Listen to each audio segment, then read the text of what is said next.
What's going on, y'all? This is Cleveland Rowe with the Brick by Brick podcast, where we talk with artists, creatives, and entrepreneurs just to hear about their stories, their journeys, and their building blocks to success. And today's special guest is nothing but a legend. And actually, I'm going to let him introduce himself. My name is Carl Jones, writer, producer, director, artist, janitor sometimes if I have to be. I've been working in animation for about 18 years now. I got my first start on the Boondocks, and from there I went on and produced some stuff for Adult Swim like Black Dynamite. I worked with Tyler the Creator on Jellies, and a few Freak Nick the Musical is another thing I did for Adult Swim. And from there I went on and worked on projects for Comedy Central, Fox. I dabbled in the live action space a little bit with The Last OG. I guess more recently I was executive producer on Young Love, which is an adaptation of the Oscar-winning short film Hair Love. Just been working in animation for a while, and just recently launched an animation company called Martian Blueberry, which I'm really excited about. Yeah, man, we're going to get into a lot of that. Well, the first thing I want to start off with is like, in every interview, now this is a new angle for me to see you in, but a lot of the interviews I've seen you in is usually, it seems like it's in your studio. And whenever I see like these interviews, it's like so colorful. There's so much like in the background. Like I remember seeing like a Kirby plush in the background, but you have so much like that's like, I'm surprised, somewhat surprised that you're into so much of this stuff from like the gaming world, anime, cartoons. Like, I just want to compliment that because it's like a playground almost, low key. Oh, thank you, man. Nah, just never grew up. You know what I mean? So I got toys everywhere, bro. Like, I mean, here, like honestly, I would put more toys even in the bedroom and the living room, but my wife probably, she but honestly, like her office is just as toyed out as mine. Like, and she's like a big gamer, so like, oh yeah, hardcore. All like and so she's probably a bigger nerd than I am. But she draws a line like in certain places because we have like, I'm a big fan of cars, right? So we got like we got 3 life-size cars toys, collectibles in the living room. And she's like, all right, that's like that's enough, bro. Speaking of calls, did you listen to the Clips album? Yes. Yeah. It's crazy, bro. Yeah. And I already love Clips anyway, right? But like, I was like really, really surprised that they was gonna come that hard, bro. Pause. Like that shit was dope. It's really, really dope. It's so many layers to that album. I just did a whole I haven't done the video review yet, but I wrote about it. And it's just layers to the raps. And like Malice just sound like, I don't understand how they do it, but Malice and Pusha T just sound like, it almost like they sound even better now than they did then. But it's incredible. It's incredible. Yeah, I agree. Something that you said earlier was like, you never really grew up. Can you speak more on to that? Because I feel like that's important for as we get older. A lot of us like let our inner child die, and I think it's important something about that is important to keep that childhood or that inner child within you alive. Yeah, I don't know. Growing up is overrated, man. Being an adult is way overrated. Like, and I don't know. It wasn't something that I planned on doing. I don't know. I just never matured, I guess. Yeah. But honestly, I do think a lot of it is probably because I was such a big cartoon head, and such a big animation guy. Like, so, I don't know. Like, when I watch cartoons now, like I always feel like a kid again. Like so I never really grew out of it. Like, and I guess, at one point in time, cartoons were seen as something that was just for kids, and obviously now, like, No. The world has accepted it as, as an art form for everybody. But I actually watch more kids stuff than I do adult stuff. Like, even though like most of the stuff that I produce or write is more adult, but like I'm watching Amazing World of Gumball and SpongeBob, and you know what I mean. Like, you Yeah. know, I'm, like I'm still like I love Ed and Eddie and Cow and Chicken and some of those like old like Cartoon Network shows and stuff like Mm, that. So I don't know. I feel like that kind of keeps me at least young in spirit in a lot of ways. yeah. Um, and plus, man, I feel like when you start to take life too serious is when I think you start dealing with stress and anxiety and all of these things, all these expectations of you as an adult and having to live up to certain ideas. And, it just gets complicated when you get Yeah. older. But, when you were a kid, everything was just a lot simpler. It's like, you know what I mean? It's like your life was really my life revolved around the TV for the most part. You know what I mean? Like, I knew what time it was because of what was on TV, Mm-hmm. you know? Wait a minute, hold on, because you said Ed and Eddie, SpongeBob. Now, I didn't. Well, of course, I know you grew up watching Hanna Barbera, but Oh, like, yeah. how old are you? I'm Because like, that's my time. bro, So like, I don't even. I stopped counting, man. I don't know how old I am. It doesn't matter. It doesn't matter. Like I still feel like a kid, bro. So, I feel but you on that. I will say, the cool thing about Adult Swim is that like they brought a lot of those old Hanna Barbera cartoons Yeah, back in a lot of ways, right? So even with like Sea Lab and Space Ghost Coast to Coast, I think it did like introduce those cartoons to a whole new generation where like Boomerang started to become really popular again on Cartoon Network. And I don't know. I think Cartoon Network just they always kept that old school Hanna Barbera vibe, even with like the newer stuff. Like you look at Johnny Bravo, it feels really, really, it yeah, feels like you know what I mean. It feels like it's very consistent yeah. with like Scooby Doo, and you know what I mean. Hmm. Is there Yeah, like, did you ever have a preference between Nickelodeon and Cartoon Network? that's a good question. I think so. It shifted. There was a time Mm-hmm. where I was like hardcore Cartoon Network, right? But then Invader Zim happened. I was just like, yo, like that became like one of my favorite shows. I even have like I'll show you this cool piece of art. Oh, that's hard. That's tough. Thank you. Yeah. And I actually became friends with Jonah Vasquez, who I was Oh. actually a fan of his before Invader Zim, because he had a Hmm. comic book called Johnny the Homicidal Maniac, and so I was a fan of his stuff that he was doing at Slave Labor Comics or whatever. And so when that show got picked up, I was like a huge Invader Zim fan, and then I started even looking at other stuff that was on Nickelodeon at the time, and so I was there was like periods where I was more Cartoon Network, and there was periods where I was more Nickelodeon. You know what I mean? Right. It just depends. You know? Now, what's crazy? Well, for one, I didn't really grow up watching Invader Zim like that. I was never into it. What was I was really into was Hey Arnold.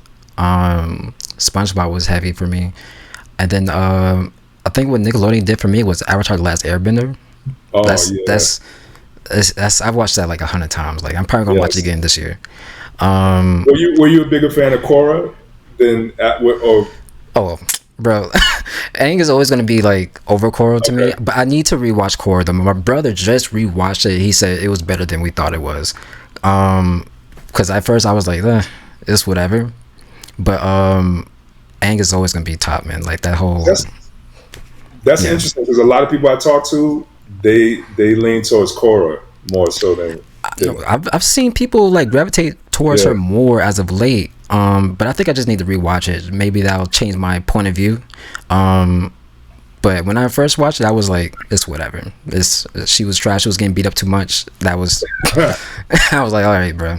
Yeah, it's true. Aang would have never went through this. I don't understand. So, but my real first question for you is when you look back through your life, did you ever like do you ever think about how you were part of a team that was created this project that was like a cultural reset, the Boondocks, and like just see the impact it had on the culture? Yeah, I mean, I think about it all the time just because I'll be on TikTok or Instagram and I'll see clips being played today, you know, and it blows my mind, honestly, bro. Like to see that we're still able to stay relevant, after all this time. So I'm always reflecting on, just like the good times we had together, because it was really we were really like a family, bro. Like everybody on that show, we spent a lot of time. That show was really hard to make. A lot of people don't realize how hard it was to make that show. So we, we didn't sleep a lot. You know what I Mm. mean? And so we worked around the clock together, and we became really, really tight. And I think a lot of times, more than anything, we were trying to like make each other laugh or just do stuff that we, as a whole, thought was really funny. Or the anime that inspired the Boondocks was stuff that we just really, really loved. And we just had like a really strong team. I think everybody brought like a really unique skill set to the table, and a lot of us didn't have a much TV experience, right? So, when I think back to how how some of these episode ideas came about, and some of the stuff that now has become, like, I guess, iconic.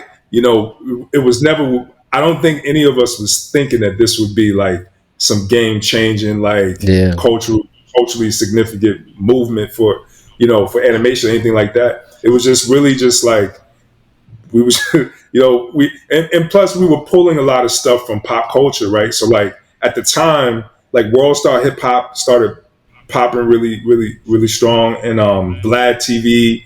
And so like we were like really immersed in that, and then so we started like pulling stuff like Latarian Milton or the Milton Tayshawn. Like that episode, kind of was pulled from an internet clip, or like the Booty Warrior, what I'm saying? It was pulled from an internet clip.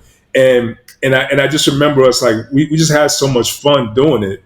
So when I look back, I think more about just the fun we had, as a family, just like hanging out, Yeah. working really, really long hours, but having fun. What was the hardest thing about it? Because one thing, well, actually, before you even answer that, did you do any writing beforehand, or were you just more so just a cartoonist at the time? Yeah, so I started out as an artist, and to be honest, I didn't even know. I mean, it was one of those things where like I knew I wanted to write, and I didn't. I wouldn't say like I wasn't a trained, disciplined writer that understood writing structure, but I did always feel like I had a voice in things that I wanted to say and things that I could contribute to a story, or just pulling from real life. You know what I'm saying? And so fortunately, like the Boondocks was that kind of environment where like like I said, a lot of us didn't have much experience anyway, so we were Mm. just pulling from real life and things we saw going on around us. And so I think I started to find my voice within what we were doing there. And then when I was able to do Black Dynamite, that's when I I mean, people a lot of times will compare the two, but Black Dynamite was definitely a lot more of my brain and my voice, and I probably pushed it a little further than you would typically see. When I say pushed it, I just mean like in terms of like how crazy the world is, and some of the stuff that that we would do in a Black Dynamite series that we wouldn't necessarily do on Boondocks. But in terms of like just like I don't know, you know writing character and understanding like the tone of the show that we were making, that was always something I felt like I was kind of doing instinctively. Mm. And then when I started to learn from like guys like Rodney Barnes and Aaron Magruder and Yamar Taylor's another really talented writer on the show, I just started to pick up different tools, Yeah. what I'm saying, and just honing my craft. I think that's super cool to like be around people and where you all you guys are like sharpening each other's swords and be able to develop. I don't know if you can do that today, or at least like on that kind of scale. I don't know. Well, I mean, I think it's possible. I think I don't know, man. I would say like the biggest difference I see is the creative freedom, really, and the Yeah. flexibility in the writers' room. Because Adult Swim was a unique situation because like they gave us a lot of freedom that after going to different networks and working on different shows, I began to realize like Adult Swim really, really spoiled us. So we were able to like experiment more and take more risk and just, I even think just in terms of like how we work together collectively, like we created our own system and we didn't have to like follow a very like rigid way of, conducting Yeah. a room. Or, when you get into more like, bigger network programs and stuff, they a lot of times have a very kind of a cookie cutter way of doing things, but in this case, I don't know that everybody had like really huge expectations from the show. You know what I'm saying? So there was a lot less limitations, and you know what I Yeah. mean. We were able to work a lot differently with each other. You know, how was it building like the trust between each other, like to hear others' perspectives and be able to like, yeah, just really trust your writers, you trust your working relationship with or building that trust with Aaron Magruder. How did you guys end up like building that trust and that sense of collaboration amongst each other? It's a good question. Well, I started working closely with Aaron before the show got picked up. We were working on a comic strip together, so him and I got really tight. Hmm. During that time, and so I was at that point we were kind of in each other's head. You know what I mean? Yeah. So when the show got picked up, we immediately ran into problems because everyone didn't really understand the voice of the show, and it was kind of a subculture in terms of like the world that it exists in. Yeah. Yeah. And then also just visually, there was a anime aesthetic that you didn't necessarily see a lot of at the time, especially with black characters, right?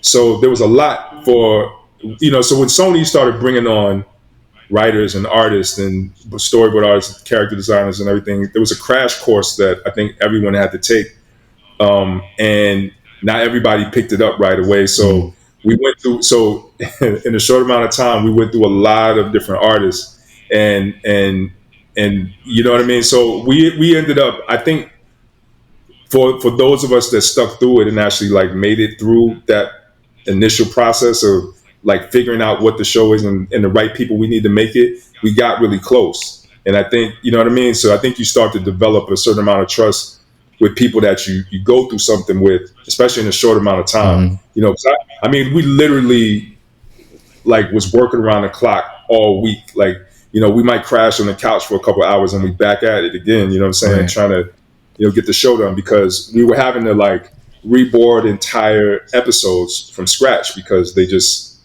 Hmm. it was hard for the board artists to understand it. You know what I mean? Yeah.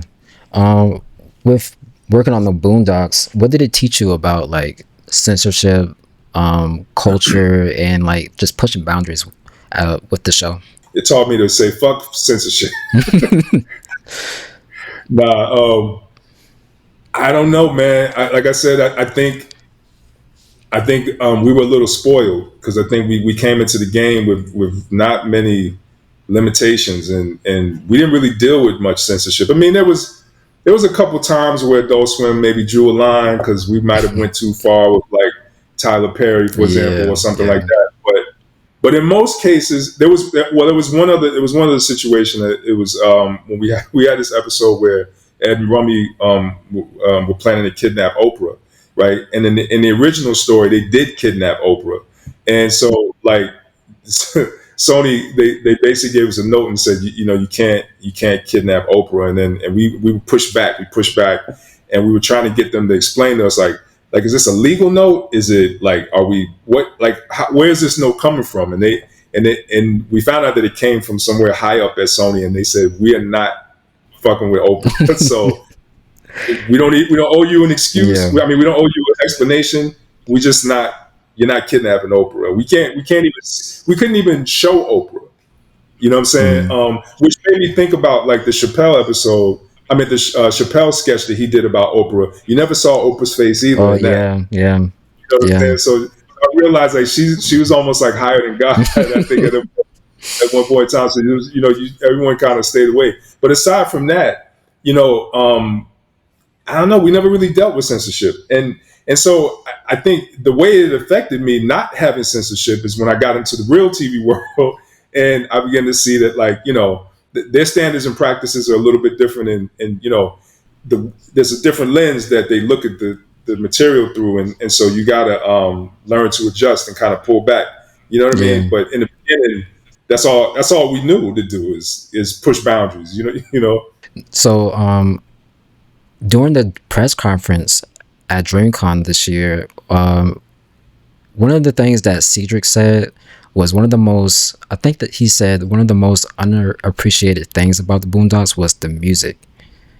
Can you talk about how integral or how important it was for like to for hip hop to be embedded in the show, and how it like may have helped with the narrative and the storytelling within the show? Yeah, I mean, I think it's the life force of of the show itself. I mean, I think hip hop inspired just about the majority of everything that it was. You know what I mean? In some way or another, whether it's the voice, the attitude, the the culture, the way of dress, like the vernacular, the way the characters talk, how they swag, all of that was inspired by hip hop, and the music itself played a big part too because it became the soundtrack for these stories we were telling, and we had some really really amazing producers, man. I don't know if you know Derek Tank Thornton, but he does all kind of stuff now. Like he does Power, and he just I saw he did Dope. Was it Dope Thief? That there's a Oh new yeah, yeah, yeah, series, yeah, yeah, yeah. but he's doing like I think he's juggling probably like 10 shows right now. Okay. But he actually did the original theme song for the Boondocks too. But he's an amazing producer, bro. And we also had guys like Ninth Wonder. You know Mm-hmm. what I mean? Oh, I didn't know that. That's crazy. Yeah. So like when you hear like some of those real melodic, some of the melodic music you hear kind of playing in the background Yeah. with like he was just walking through the house and stuff like that. He did. I mean everybody, man. We had a few, a few really talented music producers, but that was a huge part of it. I think I don't know, just like the whole experience was important. It wasn't just like I guess some people might look at it like as just a score, but it's a whole feeling that we wanted you to have when you watch the show, and I do feel like there's like even when you think about like Adult Swim, right? Adult Swim has kind of branded themselves with that Stone's Throw, Yeah, Peanut yeah. Butter Kind of like Wolf, the underground. Yeah. right? So Yeah. so even when you think about Adult Swim now, that's music is kind of in your head, Mm-hmm. and so I feel like we kind of carved out something unique there too, where there's a sound, Yeah. there's a certain kind of hip hop vibe. I think I saw you say in an interview that Thug Nipson is a very like interesting character or one of your favorite characters in the show. Why is that, or like why do you think he's such an important character? I think because we hadn't really seen a character that represented hip hop culture in that way. I think in Mm-hmm. animation, in a real authentic way, but also in a vulnerable way, right? Because Mm. he was this guy, that went from rags to bitches and then bitches to rags, right? Right. So like, so his journey was really dope to me because at a certain point, all the stuff that he rapped about when the music money started dying out, all the stuff that he rapped about, he had to actually like put in motion, right? Right. So the niggas on YouTube trying to learn how to cook crack, and I think like stuff like that just to put things in perspective sometimes, like and that's not to say that all artists are like faking it or whatever ain't real, but we rarely see that point of view, and Mm-hmm. him having to get a job at UPS, like that kind of shit is real shit. You know what I'm Real. Yeah. saying? And I don't know. I also like because we were able to humanize some of these characters that sometimes also get a bad rap, or you're not, or you only, or from the outside or from the surface, they just seem like knuckleheads or gangsters, or you know what I mean. Yeah. And I think when we're able to like pull back the pull back some layers, and you actually can connect with them and still keep them being authentically who they are. You know what I'm saying? Like congratulating Huey for reading and shit like that. Like he can still be ignorant as hell, but then there's moments where like you're like where you really actually sympathize with Yeah. him. You know what I Yeah. mean? Absolutely. And so instead of running away from stereotypes, me personally, I prefer running towards them and then finding a way to allow the audience to connect with the character who you might not have ever. I mean, for us, maybe that character is more familiar to us, so we rock with them anyway. But then to the world, there's people who never really have been in the same room with a guy like that or Right. grew up with somebody like that. So I always love when I'm able to, like, take the drug dealer or the drill rapper or the prostitute, Hmm. whatever, and actually, like, show the humanity in all of these people that you might from the outside judge. One of the I think a very interesting character and or just stories that you guys were telling was Gangstalicious, and like you guys really tackled the conversation around like toxic masculinity, the machioso personality, and then like queerness too. So like, why was it important to tell that story? And do you think hip hop has evolved since then? Um, you know, to be honest, like, and I can't speak for everybody on the show, but I just remember. I don't know that at the time we were ever thinking like this is a really really important story to tell, Hmm. but it felt what it's more it's more about the honesty of it, really, right? It's like if you were to look at like the special sauce of the show or the secret ingredient, it was really just the honesty of it. You know what I mean? It's Mm. like, like, just the whole vibe, like this whole movement of fuck bitches. It's about me and my niggas. Like, fuck Yeah, these hoes. yeah, Like, and and being so overly masculine that it almost actually becomes yeah, the I yeah. I get guess what you're the saying. what I mean, Yeah. the antithesis of what you're supposed to be or what you say you are. So I don't know. It felt like, I don't know, from a comedic standpoint, it just made sense because it is such a, like, the culture's so braggadocious and so much bravado. It's like, okay, but in actuality, some of this shit is not that gangster. You know what I mean? Yeah, yeah, Even down, you know what I mean? And if you look at even a lot of artists today, you know what I mean? You'll see there's artists that kind of walk that line, and there's nothing wrong with that. And that's the other point. I think more than anything, I'll say this: like, it removed the stigma also, because it's like, okay, like, even because even having Riley, like, wearing like, wearing the skirt so he can hide what he want to hide from the police, it's like we can make fun of all of this stuff, and we can also speak the truth and not offend anyone, right? And I think we were able. Maybe some people were offended, but if they were, we didn't know about it. We never heard about it. yeah, Like, no one's ever, like,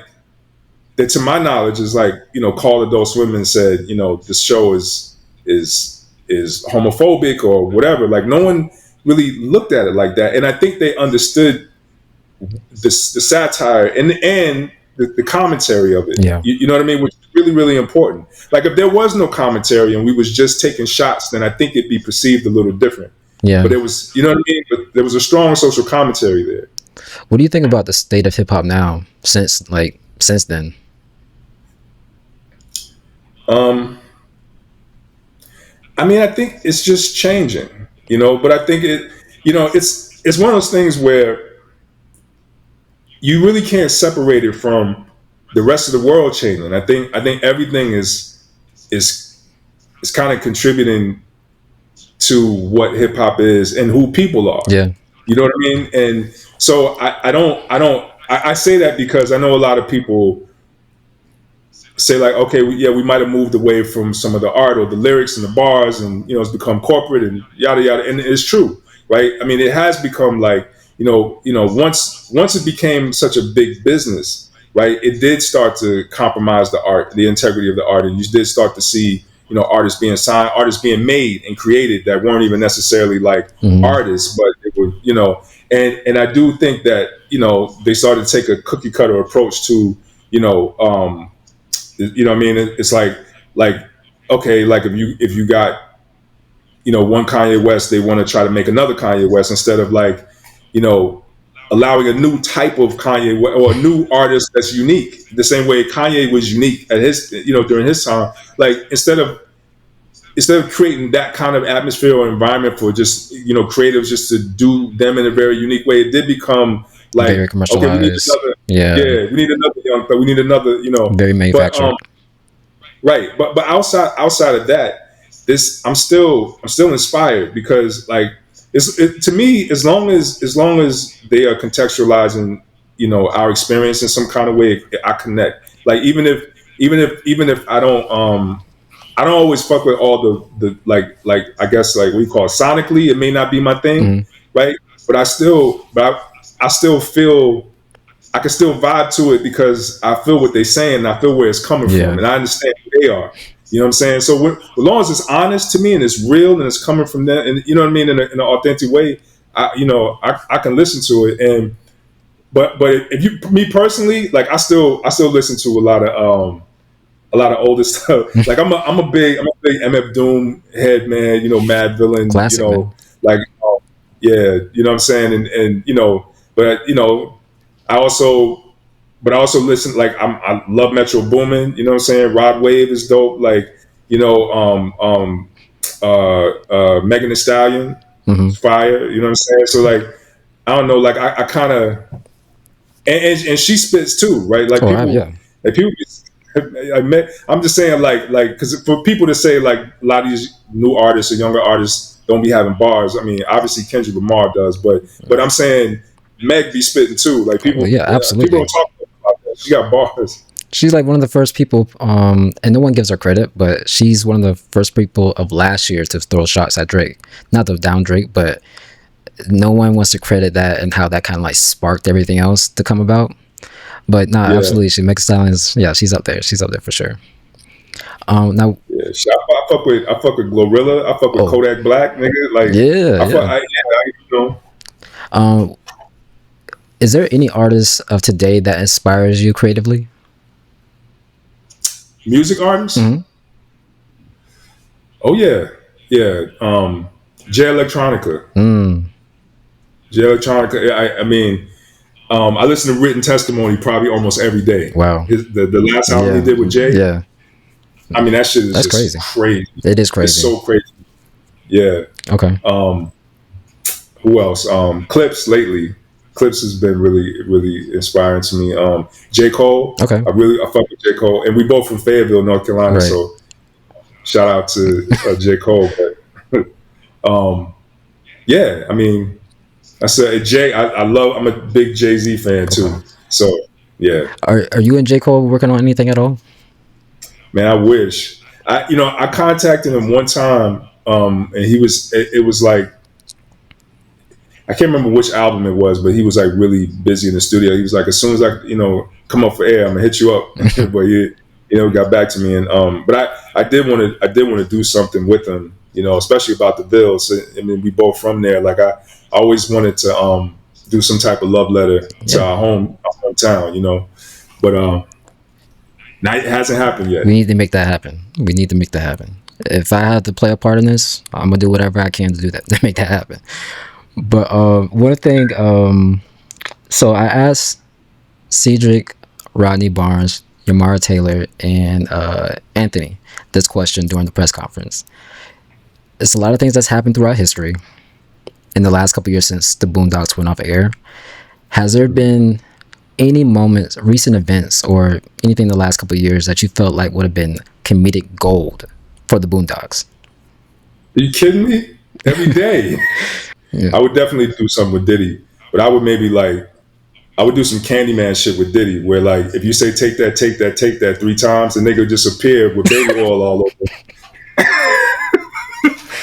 and maybe he's hunting down people that didn't stand up for him during his That's trial. crazy. That's I don't know, crazy. but it's always something, bro. Like every time I go on just the internet, I'm just like, yo, this is crazy. Like if there was only if we only had the show on the air right now, But I do got some stuff in development, like some really cool stuff, coming soon that what I mean, where I think people will I can't say a whole It's lot, gonna but restore that feeling. I'm hearing. yes, I'm hearing. I'm yes, hearing you. yes, yes. Most people said, a lot of people said, which I forgot, is the Montgomery Brawl. I didn't even think about that till the Oh yeah. yeah, I was like, oh, that would have been that's, crazy. you know what's funny, man? We went to Egypt. Me and my wife went to Egypt, Hmm. and so our guide was taking us through this museum and showing us like we were just seeing like all these black faces, bro. It was crazy. Like with meaning like there was like dolls and some of the writings on some of the tombs and things like that. You see all these black faces, and the one thing that was the blackest thing that she showed Hmm. us was the folding chair was created in ancient Egypt. What? The folding chair, bro. They showed the first folding chair, and I was like, it makes sense. It's in our blood, bro. It's in our blood to throw a folding chair. All right, man. I'm gonna have to look that up. Just like I have to look that up. It's true. I'm gonna have to look that It's up. true. That's crazy. So it's just ancestral at this point. Absolutely. I do want to like go back to your earlier years. Did you always being like a cartoonist and like always drawing? I read through like some interviews through other people how or other animators and artists, they say like creating new worlds was like an escape for them. Has that been the same case for you? Oh, definitely, definitely, man. I mean, I came up like during the crack epidemic, Hmm. in Fayetteville, North Carolina, and so I literally as a kid I was watching like my neighborhood just get turned upside down overnight, and you know what I mean, Yeah. and we were losing friends and family members in different ways because of how like that kind of ripped through our communities and stuff, bro. So like I think having a dream, to do something like because it was always my dream to be a cartoonist since I was a kid, Hmm. and watching cartoons was definitely an escape for me. Comic books was an escape for me. I used to walk like there was a comic book shop in my neighborhood. Well, it wasn't in my neighborhood. It was actually it was about I know it took me almost like an hour and a half to walk there, so it was a while. It was a pretty far distance, but it was this comic book shop, man. That anytime I had like a dollar or a little more, I would walk all the way to this comic book shop just to get a comic book, and because it just kind of took me to a different place. You know Yeah. what I mean?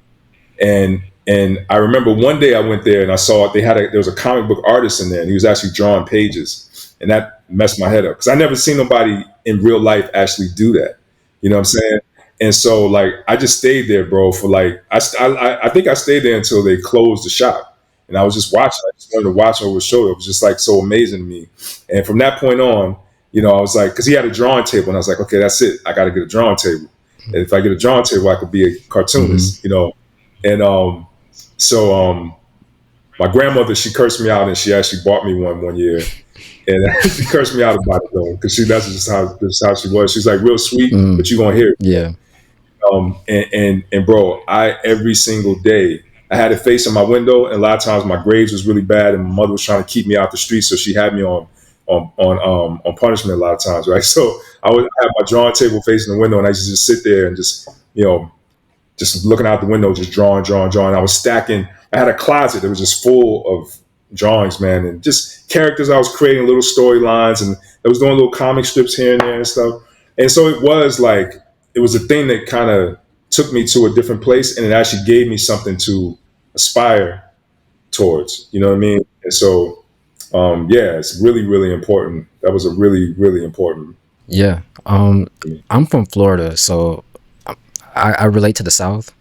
So like one of the things when I grew up, I was definitely like bullied for being like a nerd, being to anime, being to like I'm a big gamer too. I'm a huge gamer. There's music, then there's gaming. That's like my loves. And one thing I'm wondering about you is like growing up in the South and having the dream to be a cartoonist. How tough was that? And was it like something that the people that you grew up around saw that was feasible? And if they didn't, like, how did you even navigate throughout that? Nah, no, I don't think anybody saw it as like a career or anything that you could do to like make a living. I mean, my mom used to always say, if you put that kind of energy into your schoolwork, you might be something. Mm, My mom would say that, and but she had every right to say that because what reference point does she have for this being a thing? And so um, and there was no one else around me that was like, it's not like you know what I'm saying? I mean, it was like that's like saying you want to be a unicorn. It's like, what do you mean you want to be a cartoon? Like, what does that even mean? I remember saying it to people and people not even understanding what that was. They're not even knowing that that was a job. But it's crazy because I had an art teacher named Mr. Perkins. Hmm. It was a white guy, and he had a big beard like Santa Claus. And I remember I signed him for when I went. I think it was. I want to say it was my sophomore or freshman year. I can't remember, but I signed up for an art course. He was a teacher, and I remember I came into class, and everybody, the class was crazy. Like people was like throwing paper and shit and cursing at each other. Niggas was fighting. No one was. Some people would take art class in my high school just to get an easy grade. Like they just, you know what I'm saying? Like Yeah. it's like one of those classes where they never they most of the people in there wasn't taking it serious, right? Hmm. So I remember Mr. Perkins ignored everything that was going on. He used to talk very calm, and he walked down the aisles and he passed out a piece of paper and he asked us to just draw something, right?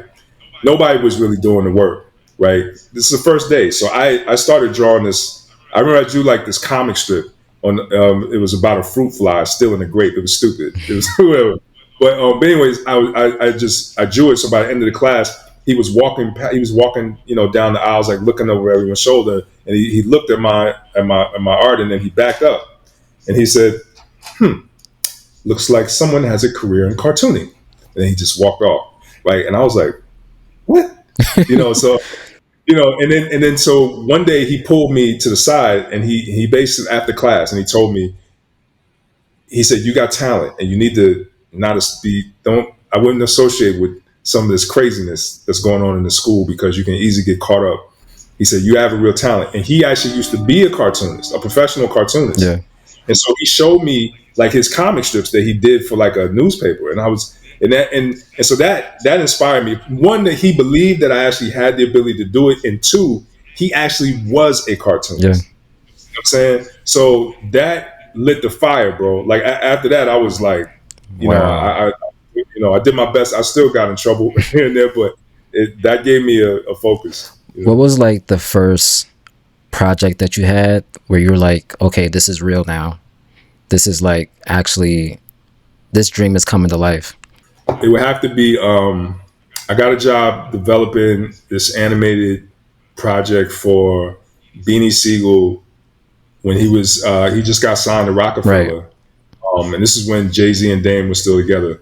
And so Rockefeller Films basically hired me to develop this cartoon series. So I was in North Carolina at the time, and they flew me out to New York, and I met with everybody and met with Beans, and so I started like doing the artwork, and I was working with another producer friend of mine who we're still cool with now, Brian Ash, Hmm.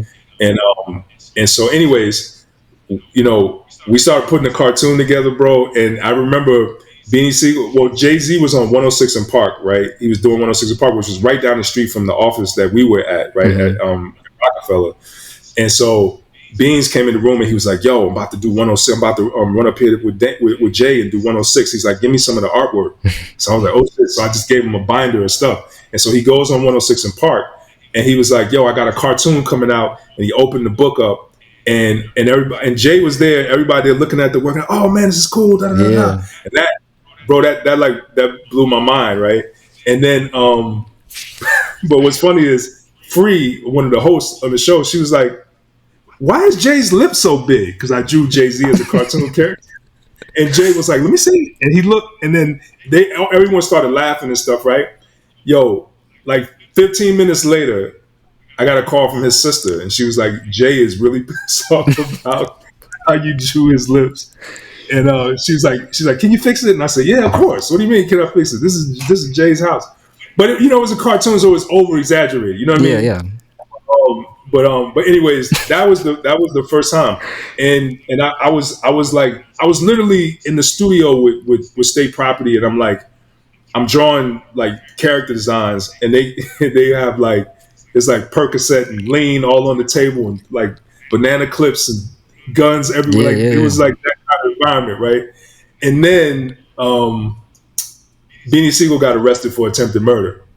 You know what I mean? So that killed the cartoon, all puns intended. You know what I mean? But that was the first opportunity where I felt like okay, this might actually be something, Yeah. but then it kind of got snatched away. Wait, so you, shit, so you telling me a free pointed that out on live television? On live I'm gonna have to look television. that up. If you find it, please send it to me because that was a classic moment, Yeah. bro. That was a big memory for me. I But I did get a chance to meet Jay, and he was cool as hell. And because I went to Baseline Studio when he was I think he was working on it might have been the S. Dot Carter mixtape or soundtrack okay. to the sneaker that he Yeah. did. And it was a whole different vibe from Quad Studios, where like Beanie Siegel on State Property was at. In Jay's spot, they had hors d'oeuvres and wine glasses, and you know what I'm saying. Shit was real classy, Mm. but he was real cool Do you have like a Mount Rushmore of like cartoons? though. A Mount Rushmore of cartoons. Um, I think so. How many is that? Four? Yeah. Yeah, I would say some of my stuff is like obscure, so you might um, you'll be like what, but I'm a big fan of Last Cars. I don't even know if you know Last Car. Nah. It's a French animated movie. They also did a series of short episodes. Okay.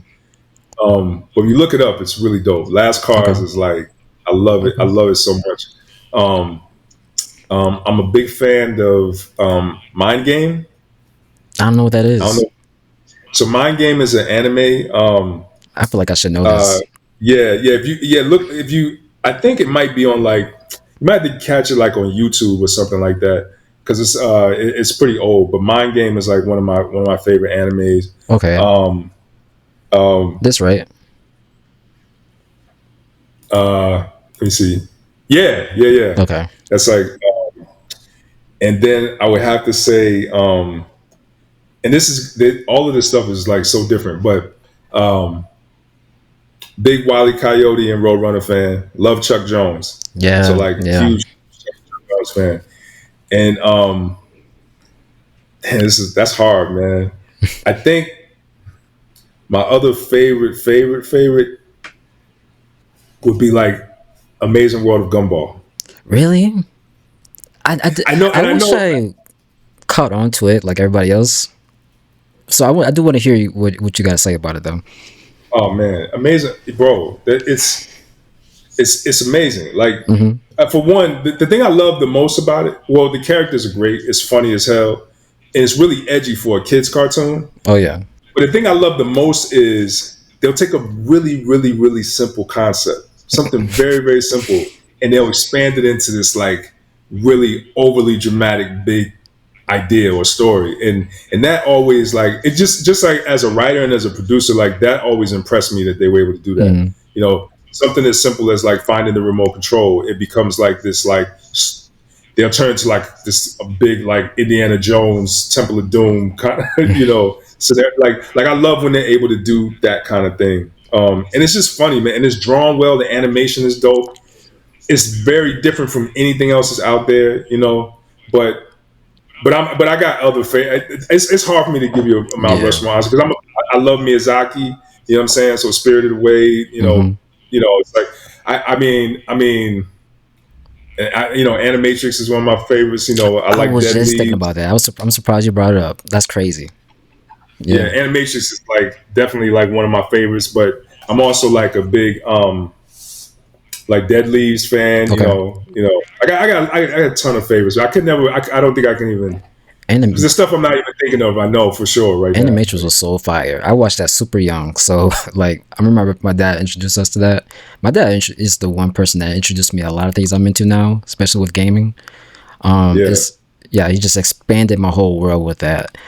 Just going back to Playpen, ended up like looking up the concept art around that, and it reminded yeah. me of Baby Kids, which I also like, Oh, which also like I thought about how like because I don't know, I don't remember a lot of like black animated shows or movies back then, but Baby Kids was yeah, like I feel like that was one of the most important films at that time.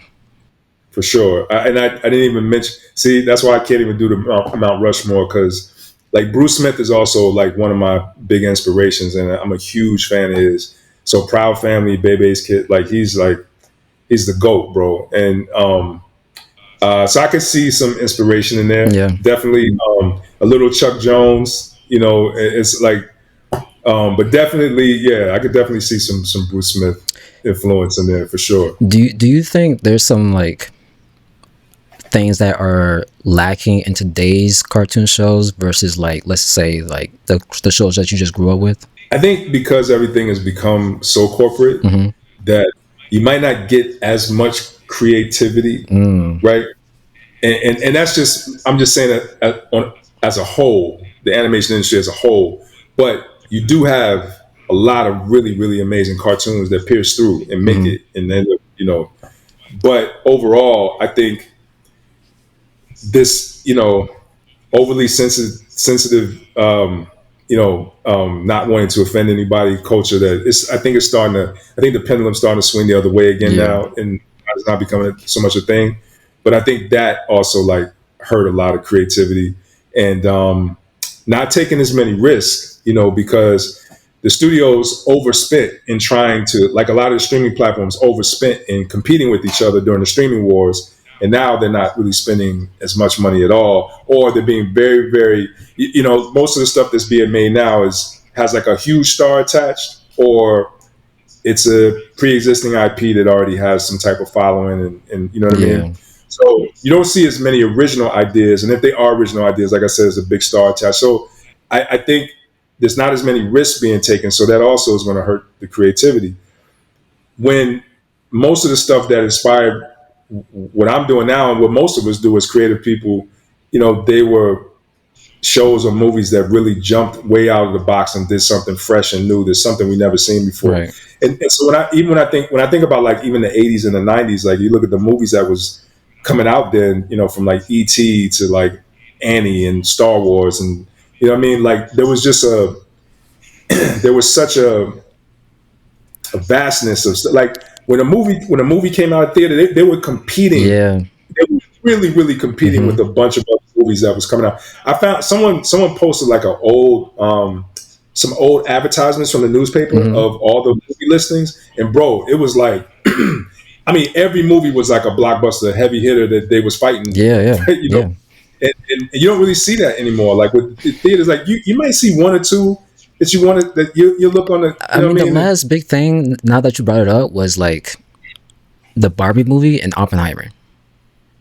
Oh yeah, yeah. Yeah. Oppenheimer was amazing, Yeah. bro. That shit was dope. That was yeah. But that goes to show you that you Yeah. can do an original movie. You know what I'm saying? And that was long. It was long as hell, Mm-hmm. but it was good. And people came out and they supported it. I mean, Sinners is another good Yeah. Yeah.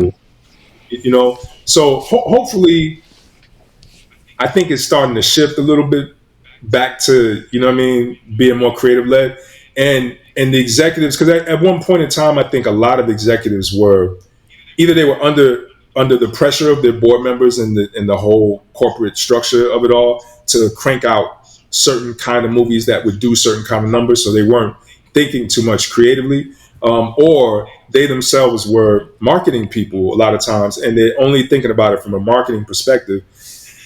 And so I do think there is some shifting that's taking place. Like right now, I'm working with Amazon on developing a Okay. project, and they are so dope, bro. Like, and it's refreshing because like their notes are really really good. They got You know what bangers I'm saying, after bangers over there. bro? Like I fuck with Amazon heavy. Like it's that this. I honestly, I'm telling you, all the years I've been in this business, I haven't had an experience like Yeah. how the experience I'm having with Amazon, developing with them. And they really have a love for animation, and they have a love for for Yeah. story and character, and so anyways, yeah, just wanted to throw that out there because they deserve to get their Yeah. I props, mean, man. they've been in the news for. I mean, their video games adaptations are like top tier. Fallout and I can't remember the other one, but those have been top tier nonetheless. I just watched. Sorry, No, you good. the water went down the wrong way. Hopefully not dying. But All right.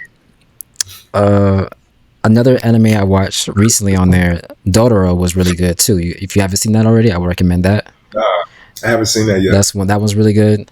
But no, Amazon's been like back to back, banger after banger as of late. Yeah, nah, they're dope. Now, did you? I don't know if you said this in an interview, but did you move to LA for more opportunity, or what was the reason why you moved to LA? Oh yeah, I moved. Well, not more opportunity. It was no opportunity where I was. Mm-hmm. You know, I moved to LA from North Carolina after after Beanie Siegel was arrested for attempted murder and the whole playpen thing went away. I went back home, and I was at the time I was moving lots of bootleg movies Yeah, and I remember. mixtapes and watches and clothes, all kind of stuff like that. And I don't know, man. It was I tell you one moment that happened like right before I actually came out to LA. It was two major things that happened. One, I had a whole van full of like bootleg movies, and the cops ran up on me, and they took everything. Right, they going through my van and just like loading a bunch of stuff up. And there was one black cop. He found the pitch Bible that I put together for the playpen, and he was like, "What is this?" And he's looking through it. I guess he thought it was going to be some like a catalog of bootleg movies or whatever. Yeah. So he was looking through it, and he's like, "Did you make this? Did you draw this?" And I'm like, "Yeah." And he was like, "What the fuck are you doing? Why are you doing this? What are you doing these movies and shit for? Like what?" He said, "This is what you need to be doing." And he's like, "Why are you here?" Like and he just had and I because usually my my run-ins with the cops don't be like that, but he was actually like, bro, like for real, you should be doing something with this. And shortly after that, my ex-wife, she pulled like a really crazy stunt, right? Because she this is the same one that the Usher Yeah, episode was yeah, based on, yeah. but she put in because we were renting this house, Mm-hmm. and she put in a 30-day notice because she wanted us to move to LA. Oh, Here's the oh, kicker: she didn't tell me until we had 2 weeks to move. And part of the reason why she did it is because she knew I wouldn't go, which is the craziest well, thing. So we had a big argument about yeah. it.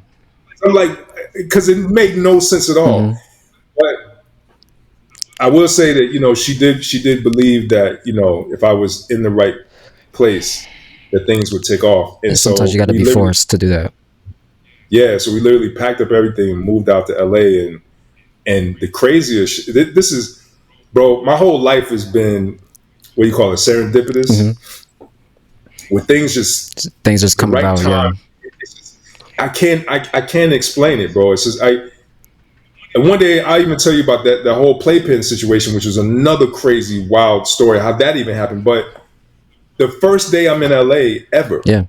ever, I don't know where I'm going. We're just riding around, but I see a sign that says Melrose, right? And I knew this. I knew the street Melrose only because there was a TV show called Melrose Mm-hmm. Place. So I was like, "Oh, let's go down Melrose." So we go down Melrose, Oh, you run into and I Aaron see, Magruder. Yeah. yeah, Mm-hmm. like, and this is before the show. This is when he was just doing the comic strip, and that's how I got the job working on the comic strip. Yeah. You know what I Yeah. mean? It's so, and it's I don't know. It's just things just kind of happen in a weird way like that. Can you talk to me about like, did you have any like hesitation into approaching Aaron? Because I think it's important to like shooting your shot. Nah, I honestly back then, especially because I was kind of in a hustle mentality anyway. I was just selling bootleg watches like a couple weeks ago. You know what I mean? So like I didn't have any like fear of like approaching somebody. You know what I mean? I was so I just jumped out the car, and I didn't even know what I was going to say to him, but I was just like, bro, like I'm a big fan of the comic strip, and I'm trying to get my foot in the door. I did this stuff with Jay-Z and Rockefeller, blah blah blah Yeah. blah blah. Yeah. I'm just letting them know, and so we exchanged information, and then we did it. We had dinner, like I think like maybe like a couple days later we had dinner, Um, and bro, we was talking for maybe like 2 3 hours. Yeah. You know what I'm saying? We just hit it all. It was like I can't even explain it. It was like I felt like we knew each other for a long time. You know what I mean? And I knew I knew what he was wanted to do with the strip. And at the time, he was kind of struggling, with getting the strip done and some of the other things that he was trying to do, and getting the show off the ground, yada yada yada. So like it just happened at the right time. And honestly, even when I got the job working on the comic strip, I got a job working. My homeboy had hooked me up. I had a friend out in California. He got me a job at Fry's Electronics. So I was literally, I'd be helping somebody with like, finding like the right socket or something for the wall at home or whatever. And then I'd be in the break room drawing the comic strip, and then, next minute. And I was doing this for a minute, trying to balance both. And then it got to a point where the comic strip was so demanding. I wasn't making a lot of money off the comic strip either. So I had to kind of have that job. So at one point, he was like, "Yo, I need you to come out of the crib because there was like a crazy deadline that we had to meet." And I was like, "Bro, I'm at work." He was like, "Work? What you mean?" I got a job at Fry's Electronics. He was like, "Oh man, we got," he said, we got to fix that." So then he worked it out where like that became like a full time thing, and then until the show got picked up, and then when the show got picked up, then I just got on board with the show. I think it's interesting that you still had to, like, you weren't making much money doing the comic strip or working with Aaron McGrew at the time, but you still kept your other job, and like that persistence. Like, was there like any doubt? Oh, sorry. Was there any doubt in between with working with Aaron Magruder and also like working at Fry's and Electronics? I mean, I was always nervous or afraid that all this could go away every day. Yeah. But I will say this: even before my ex-wife had put in like the 30-day notice of the house, I remember one day I was in the kitchen, and this was like maybe a couple years before that.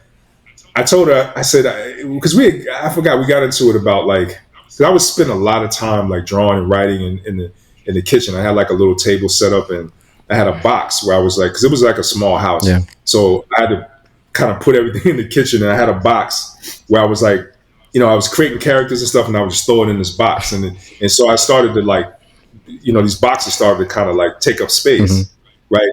So at some point we got into it about that, and I was like, you don't understand. At some point, I was like, I don't know how. I don't know how it's going to happen. I don't know when it's going to happen. I said, but I'm going to work on a hit black animated show.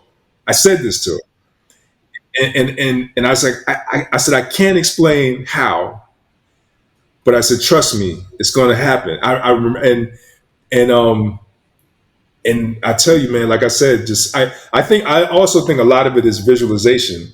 So like, that's a very important thing that I think people don't talk about a lot, but you got to be able to see it. Yeah. You know what I'm saying? Like, yeah, it takes hard work and preparation and that, but you gotta create the mental picture first. Like, you gotta see yourself doing it. Mm. Literally see yourself doing it. I mean, vividly see yourself, doing Right. it in a very, you know what I mean? With that being said, it led you to creating your own creative agency, like these building blocks that, from working on the Boondocks to even your early years, from just starting out just drawing cartoons, it led you to where you are now. With Martian Blueberry, what lessons from the Boondocks, from working on the Boondocks, that you carry into your like working with Martian Blueberry and your own projects? Well, the initial reason why we started Martian Blueberry was because I noticed there wasn't enough black people working at animation studios. So when we did have a show that was really black, there was a lot of cultural nuances that got lost, right? Mm-hmm. Also, when we had to go overseas, there was already a language barrier, and so when you add the cultural barrier on top of that, you end up going over budget, and what I'm saying, the schedule gets blown out because you're trying to fix problems and explain everything, and 9 times out of 10 you got to send somebody overseas, and they have to like be over everyone's shoulder, and it was just a lot of extra steps that you had to take in order to get your vision Yeah. the way you want it, right? So a prime example, we had an issue with the overseas studio with Huey in the very beginning, because if you watch the show now, you'll see that Huey never smiles. Like that was a mandate. Like we told the studio, like the animation studio, like we never want to see Huey smile. And every time we get the art, we get the boards back, and sometimes even in the animation, Huey would be smiling, right? And so it kept happening over and over again. And eventually we did a Skype meeting, and they were just like, we don't understand. Like they were like, he's a kid. How come he's not smiling? And we said Malcolm X, and they were like, oh, okay. Like now we get it. You know what I mean? He's a Yeah, revolution. like so. But initially, like they had no understanding of why he had the attitude he had. Hmm. You know what I mean? And so those kind of things, or even people don't know most of the acting that you saw in the Boondocks. We would literally film myself, on camera, like doing all of these, like actually acting out the entire script, Mm. you know. So when you saw Thugnificent Ghost riding the whip, like with the booty butt cheeks, they filmed me sitting on the table, doing that, and then we sent that overseas. So we were doing this. I mean, almost every single script, Yeah. right? So I wanted to start a company that one would hire more black people, excuse me, or more people of color, and two, be able to handle those cultural nuances that I know a lot of other studios wasn't putting an extreme focus on, Hmm. right? So that's where it started. But what it's expanded into is more of a creative agency, because I started to also realize that I don't really like having to. It's such a challenge, one, selling stuff, right? And period. But when you're doing something that is also like really culturally Hmm. specific, it's even harder to sell, and you find yourself having to explain the culture, Yeah. right, in such a rudimentary way that it's almost insulting, where you're having to explain why these characters should be seen. So you feel the Hmm. frustration. So part of why we expanded it into more of a creative agency is because we started looking at a more independent model, right? And it doesn't mean that we're demonizing the studios or the networks, or we don't want to work with studios. We're not saying that. We just want to create a more equitable situation where, excuse me, where we have more leverage in the situation where, we can create original content, original IP independently, right? And structure a deal with a network or a studio where, maybe they license the project, or they could pay for portions of it. But we found a model that works where we can fund it ourselves, either in its entirety or partially, so that we have more leverage in the negotiation. So what that allows us to do is, one, have ownership, right, which is really, really, really Yeah. important. You know, and number two is the creative freedom. And sometimes when you're pitching a show or a movie, it might be harder it's harder for them to fill in the blanks, like I was saying before, so you're having to over explain. But if you can actually make it and show how it works, right, then it leaves less for them Yeah. to Yeah. have to interpret. So those are some of the things that got us to a place where we knew we had to evolve the company into more of a creative agency. And now we're actually at a place where we got some really big announcements coming soon, because we're about to take off in a major way. Now, let me know if I'm off. So I know the name is inspired by Billie Holiday's Strange Fruit, which is a Yeah, protest song against or about racism in America and the lynchings that was happening at the time. that's Now, right. I see Martian Blueberry as a studio of liberation that embodies that whole essence of that, as we are Hmm. like stepping away. Like you pretty much what you just said is what Martian, well, obviously what Martian Blueberry and what Strange Fruit is. Am I off on that? No, you're spot on. And it's funny because most people, I don't think I've ever done an interview. You're the second person, actually. Second person that actually either was familiar with that, or you did the research and knew already. But even just familiar with the concept, and where it came from. There's not a lot of people. Hmm.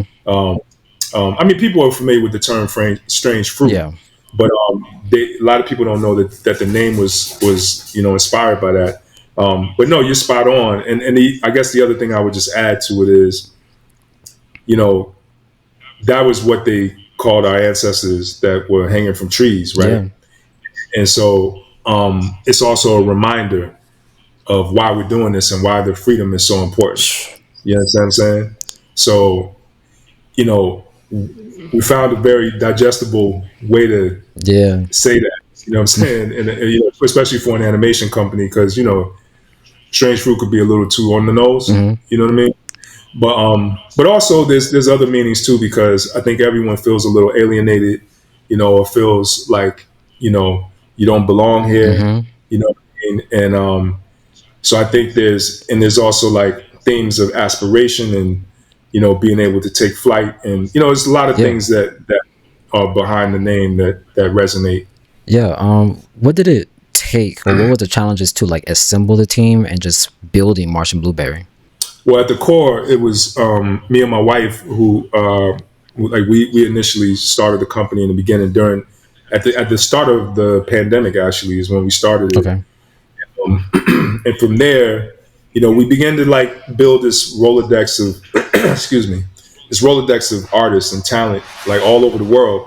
Especially because we started during COVID, so we were working virtually. Everybody was working virtually, right? So like it was a time where like yes, we were all like enclosed within our houses, but then we became even more connected with the rest of the world Yeah. because Yeah. so we ended up working with artists in Kenya and Ghana, Nigeria, Brazil, all over the diaspora, and that's always been a big initiative too, which is to bridge the gap between you know um, the Black Americans and our motherland. Yeah. So that, which is a whole nother thing I can get into later, because that's a whole nother arm of what we're doing that's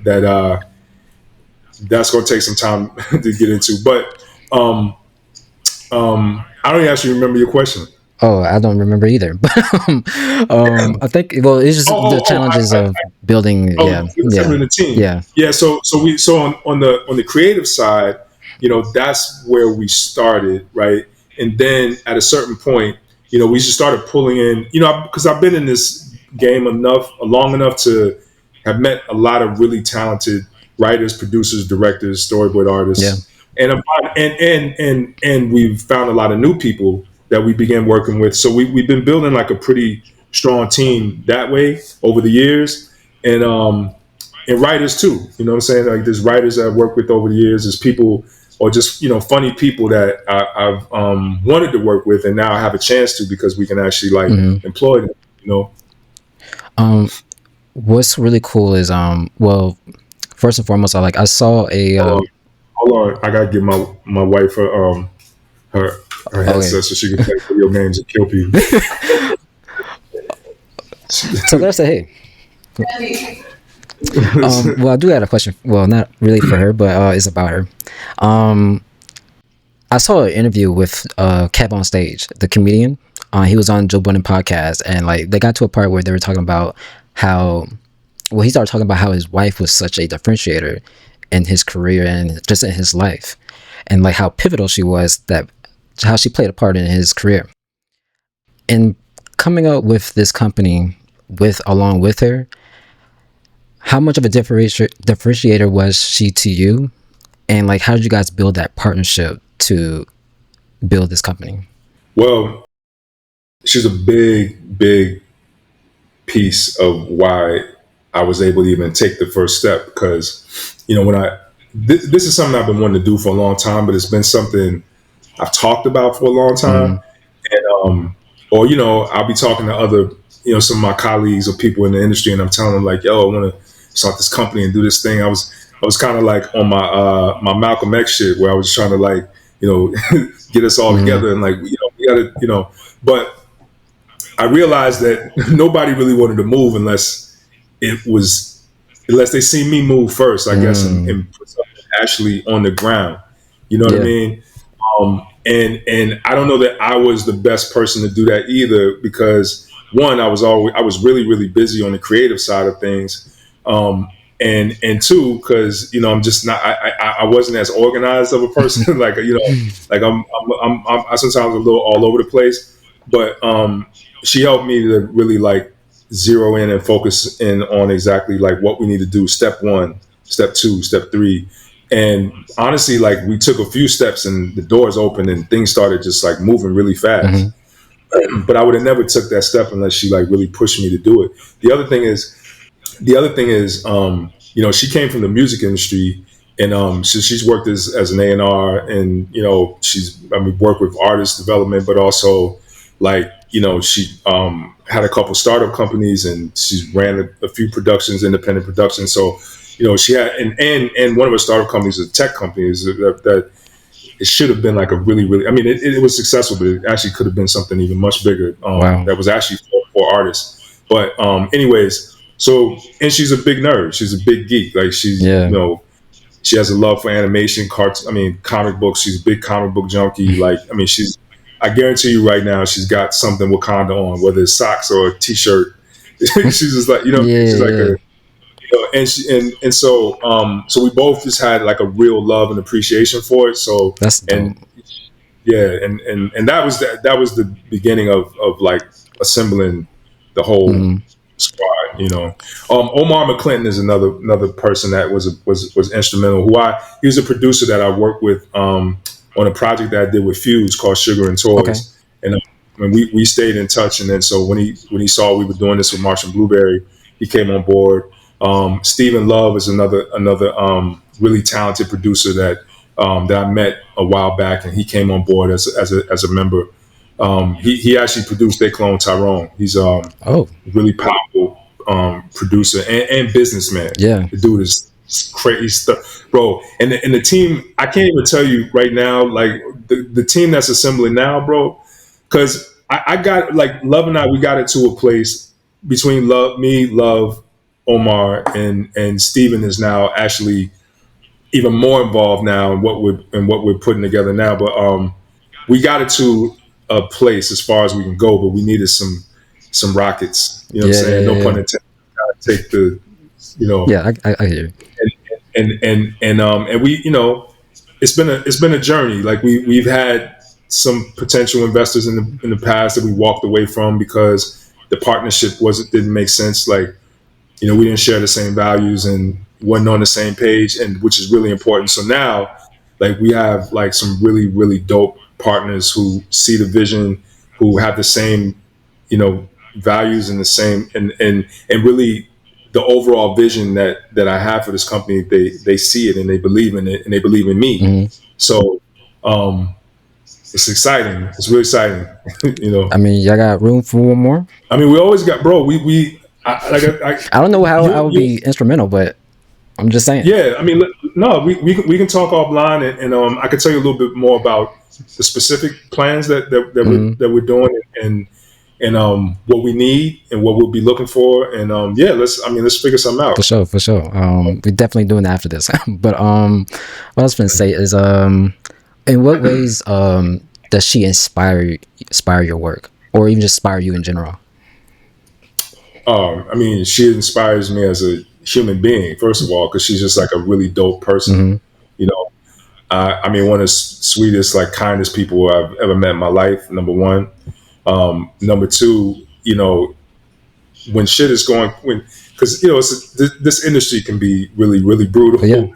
Like on the political, there's a lot of politics in this game, which we didn't even really get into. But so having somebody there like her, that one inspires me to push through all the bullshit and not, I guess, allow it to weigh so heavily on me. hmm, Is one thing. Like she kind of helps to just lighten all of that. Like it's like no matter how crazy things get, when I see that she's here with me, it's like nothing seems hard at all. It's like, wow, what I'm saying. that's Like it amazing. literally feels like it's a weird thing, bro. And I've never had a partner where like we've never had an argument, and that but not that we haven't had disagreements. Right. We just never had an argument because we have like this understanding, and so we were always able to communicate whatever, communicate our way through any kind of problems or Mm-hmm. issues that we have.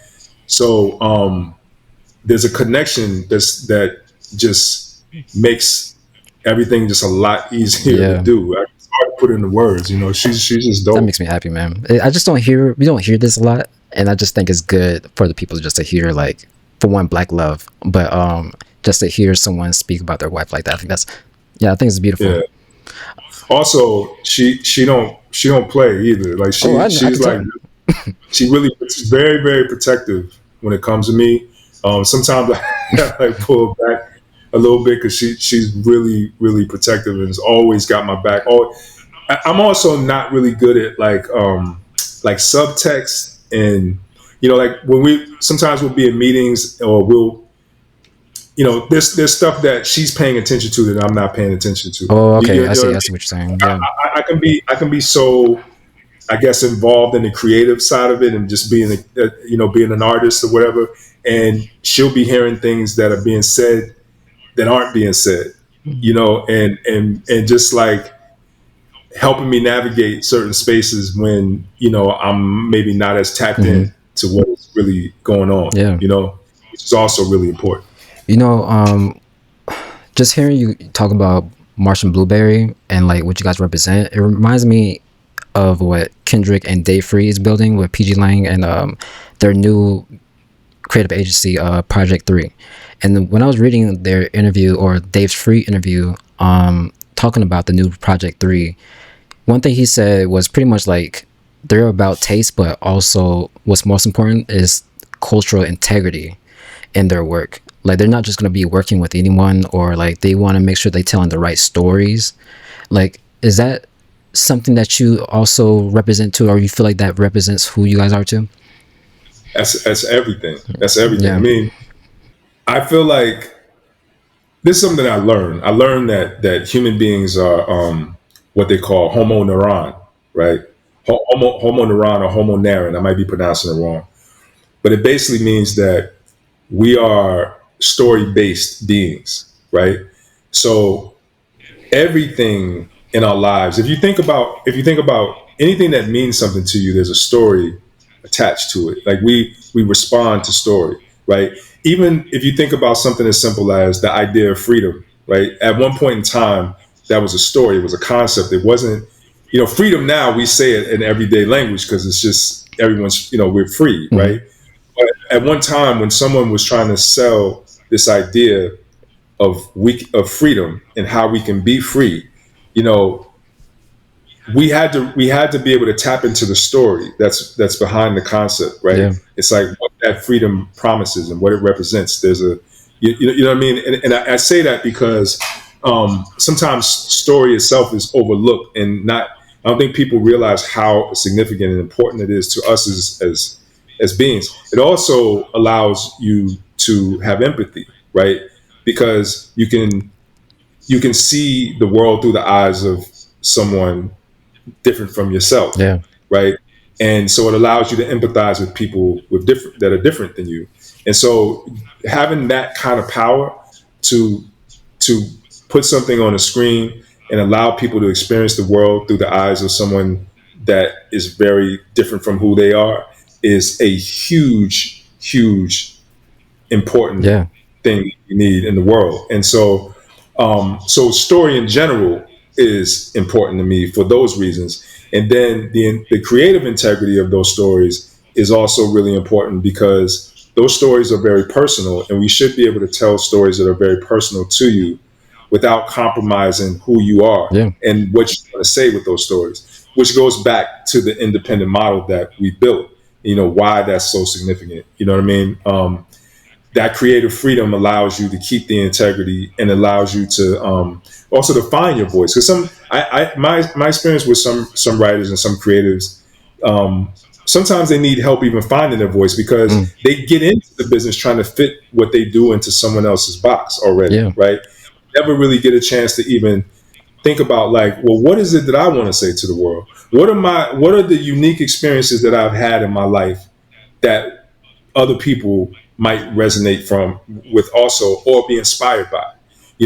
And sometimes you don't have opportunities to even tap into that because you know what I mean? Like you might come in like as a staff writer where not to say that any of your experiences can still contribute to the room because they do in a lot of cases, but you may not have been able to truly express your creativity in its full capacity because you've been working within a certain framework, if that Yeah. makes sense. So what we do encourage is because we want Marshall Blueberry to be almost more of like a curating company, so to speak, where where it's creative led, meaning like yes, internally, like me myself, I have very personal stories or specific stories that I want to tell and things that we're making, but we also partner with other creatives that share some of the same things, some of the same inspiration, but also some of the same um, goals and not, you know what I Yeah. mean? Not even necessarily that we have to have the same experience or the same type of stories we want to tell, but if you want to be very honest and tell a story that's original and unique and special to you, then I'm going to be inspired by how much it means to you. Yeah.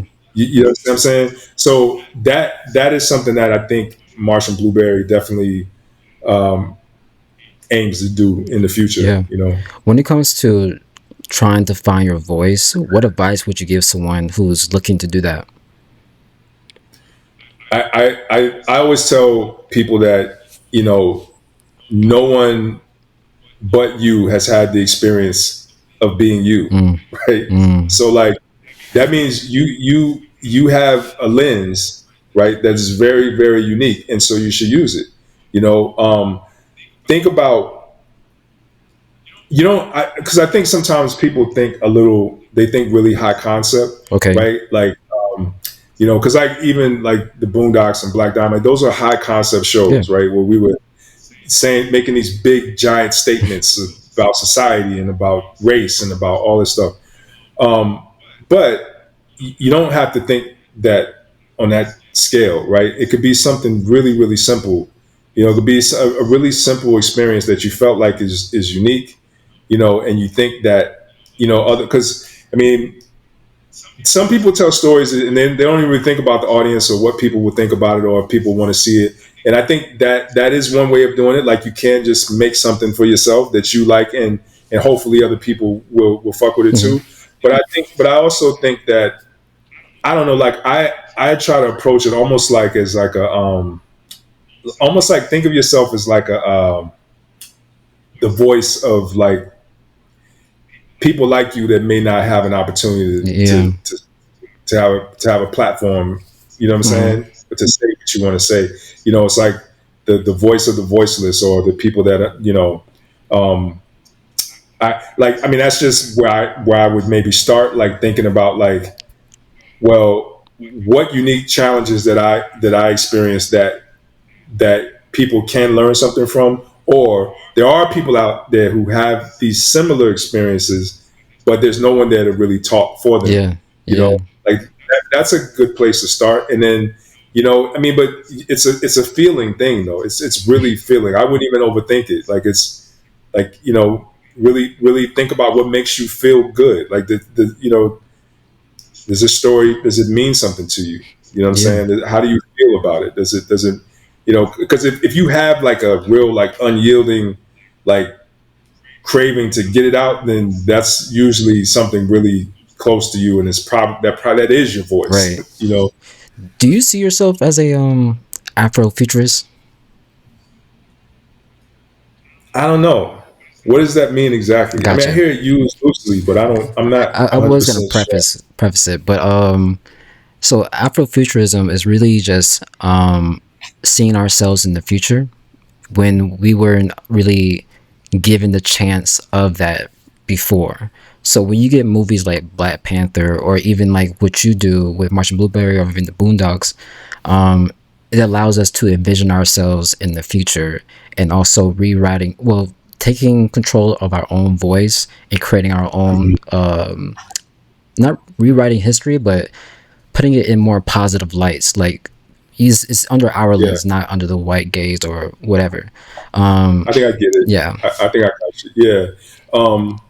Yeah, I mean, I guess in that context, I guess you could say I would be, but I just try to I think about how art shapes the way that not only we see the world, but it inspires the technology also, right? Right. Because like even because when you even if you think about, well, when I was growing up, like watching the Jetsons and stuff like that, like we had this perspective of the future as being like this place where there's flying cars and these, and Mm-hmm. there's like, the architecture was a certain way, and so someone had to have a vision for. I think like the art side of it is like part of what I think encourages technology to translate it into something that's Yeah. Yeah. practical. You know what I'm saying? It's like so I do feel like whatever the future holds, a large majority of that is going to be determined by how the artist portray what the future Mm-hmm. is. And unfortunately, a lot of the things that we see right now are very doomsday, end of the world, apocalyptic. You know what I'm saying? Yeah. you know, you don't. There's not a lot of movies that actually portray, or any animation or anything that portrays like a bright future. It's very dark, and I think that could be a Oh, problem at very some big point. problem. You know what I mean? It could be a problem. Because well, the not to say that the art is a problem. The problem is that a lot of people just don't see a bright future. Yeah. You know what I'm saying? And the art, it just finds a way to kind of synthesize like where everyone is right now, and I think it's hard for people to see the silver lining, Yeah. especially with what's going on. But that's the beautiful thing about art, right? So like if you can step outside of that and create a world that is something to look forward to, it will affect even the way that the world things begin to actually play Yeah. out. Because you can see it now, you can visualize it. So the universe conspires with us when we can actually create the mental picture. I also want to add to like Afrofuturism is also just reimagine ourselves in other lights. So like it's really just reinforcing that we're not a monolith. So we have different facets of ourselves, and sometimes, well, not even sometimes, America has this like view of us, but we're so much more than that, and it expands that. I want to say universe, but it just expands us into different things. Whether it's seeing us as like a knight or a magician, or I don't know, in robotics, I don't know, cyberpunk stuff. It's just very important for just to have that. So like when the Matrix came out and we saw Morpheus, like that was Mhm. nuts. And he Yeah, he was like leading the calls. So like it's just yeah, stuff like I that is agree. pretty cool. I love that. That's awesome. I mean, I've heard the term Yeah. used a lot. I didn't use it myself a lot because I wasn't 100% sure I understood the exact meaning of it. But now that you explained it to me, yes, I am. Yeah, man. I Yeah, am. man. You should see that. Yeah. One thing. You guys have been working on a lot of projects, and I only have a few more questions left. I don't want to hold you up, but one of the things I noticed is you guys have a lot of like collaborations coming out. The biggest, well, not the biggest, but one of the big ones is with Megan Thee Stallion and the anime that's coming out. Mhm. How do you guys like pick who you guys want to work with, and like how have they teach you about collaboration too? Um, I think every situation is different. A lot of times, different people will reach out to me. In some cases, I might make the first step. It just depends. Depends on the project, and it depends on just, yeah, I don't know. It's like because sometimes it'd be like a friend of a friend that knows this person, and I think they're trying to do something animated, and let Mm-hmm. me introduce you. So, sometimes it happens like that. Um, with the case of with Meg, I'm trying to remember how that came about. Hmm. I think yeah. So the producer friend of mine, Dave Kaplan, was doing something with Meg Thee Stallion's team, and I don't know if it was. He does a lot of documentaries, but he was doing something with Meg, and I think he introduced me. He introduced me to her team because I know she. We already knew she was a big anime Right. fan, but this is years ago. This is like maybe during the around the beginning of the pandemic. Actually, I think when we first met, and so I think we did a call or a Zoom, and we just hit it off, and she was just, I knew she was a big fan of anime. She started telling me like some of her favorite anime, and and just I was thinking about her brand and overall her as a person, and trying to figure out like, okay, how do I distill that, what I'm saying, and or extract the DNA from Meg Thee Stallion and Yeah. create her own anime with that, so that it's authentic and organic to her and the things that she loves. And she was also very, very involved creatively. Like she trusts me a lot, so she gave me a lot of room to play. But like at the same time, she's very, very the things she cares about are like things that you don't always hear from like music artists. Okay. Like Yeah. she's really into story. She's and and really has a I mean, and I don't even know if she writes, but I would imagine she does because of The how music. she does the story and how she thinks about it. And yeah, and even with her music.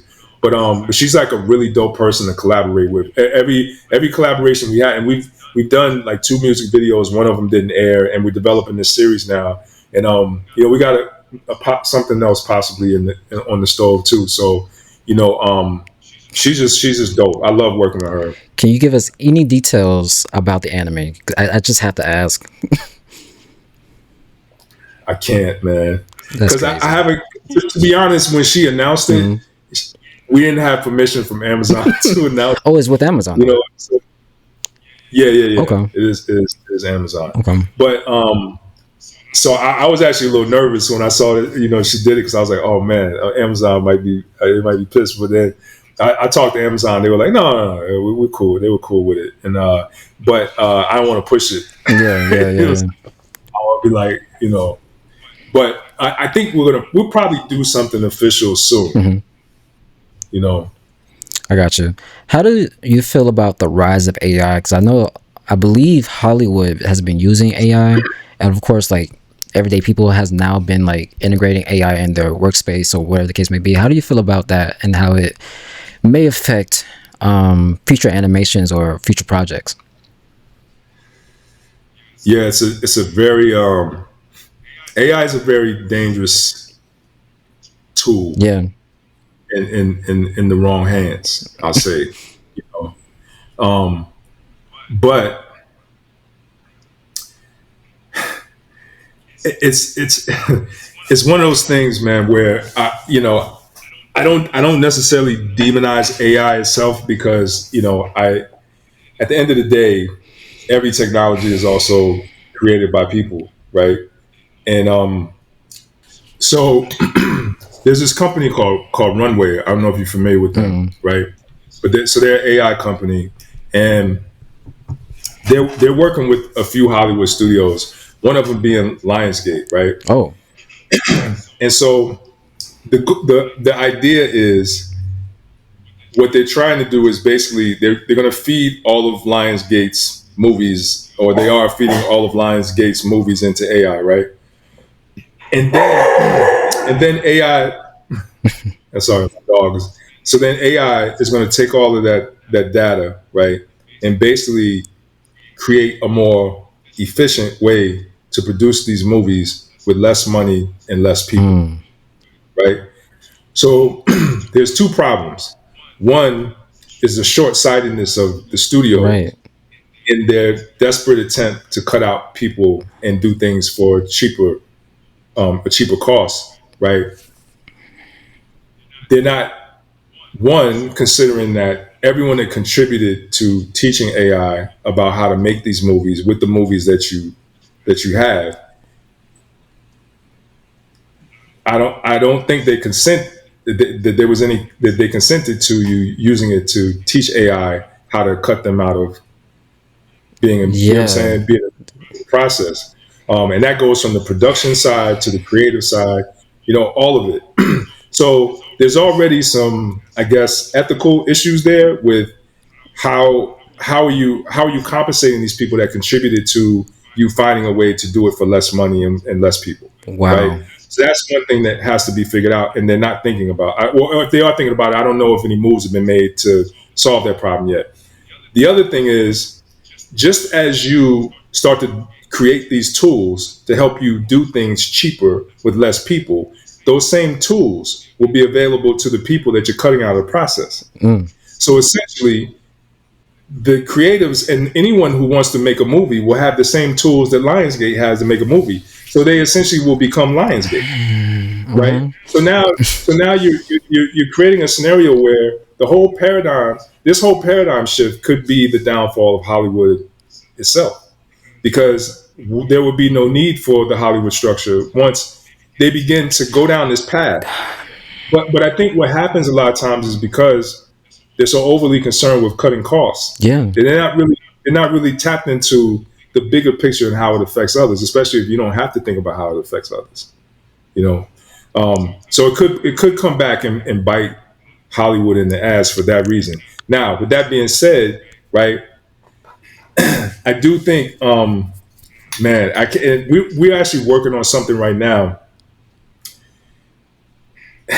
that is going to be a solution to the problem Okay. for for creatives Okay.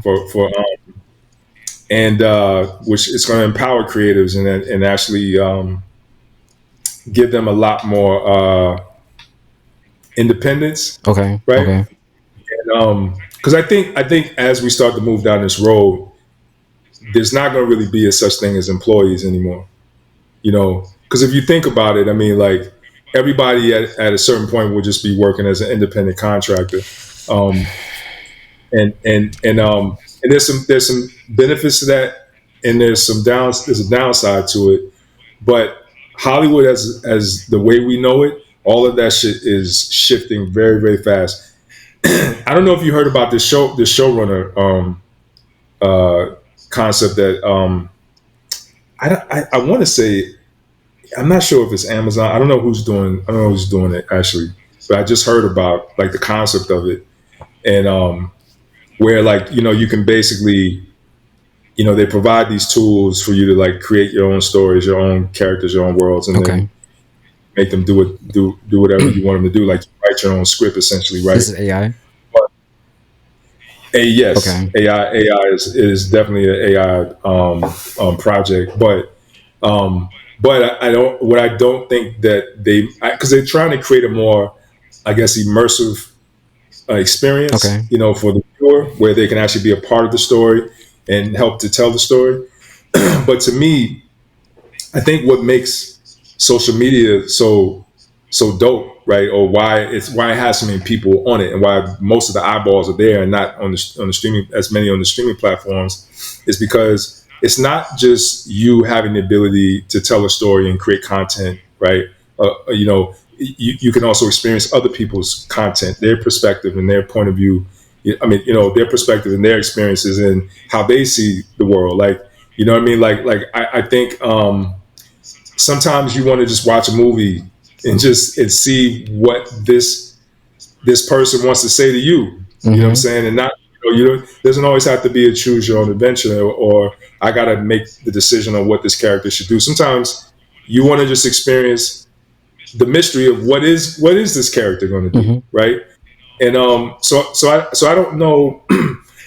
I think everyone's trying to find a way to like, I don't even call it a shortcut, but I think find a way to like almost fool people into thinking that TV is the internet, or create or trying to create an experience that they think people want, Yeah. but but a lot of times they're truly not tapped into what people want or what people care Or what about. they need. They're thinking about the views and the eyeballs. Like, how do they get? Because there's what they call a attention recession. Yeah. So Yeah. I think they're thinking more like, how do we get people's attention versus how do we create something meaningful something that means something to people that will last a long time. It's like, how can we get people to look at this? Yeah. Um, you just said a lot, which also like kind of makes me depressed, but a little bit. But to me, it just sounds like we just like, what is it going to take for us to build our own network where we don't have to oblige to whatever's already out there? And I do feel like there's like bigger powers at hand that may not allow us to do that. But what do you think is going to take for us to like? We'll always find a way. The thing I love about when stuff like anytime I see like doors Mhm. close for us, right? Or it's like when the writer's strike happened, right? There was a part of me that was kind of excited about Mhm. it. And I know this might sound weird. I know it might sound weird, but the reason why is because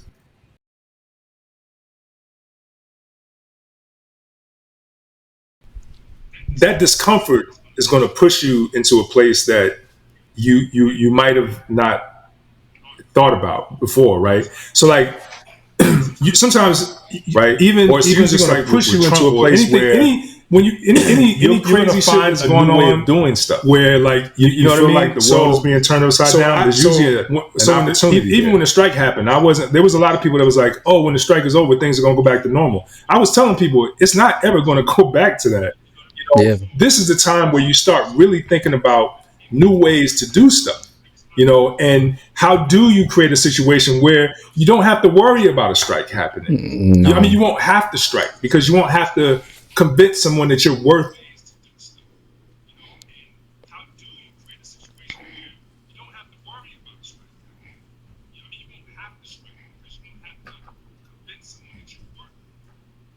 Your weight or Yeah. whatever. Like you won't have to do it. So we should have took that moment to start that when we organized. Then it should have been to figure out a way to do that.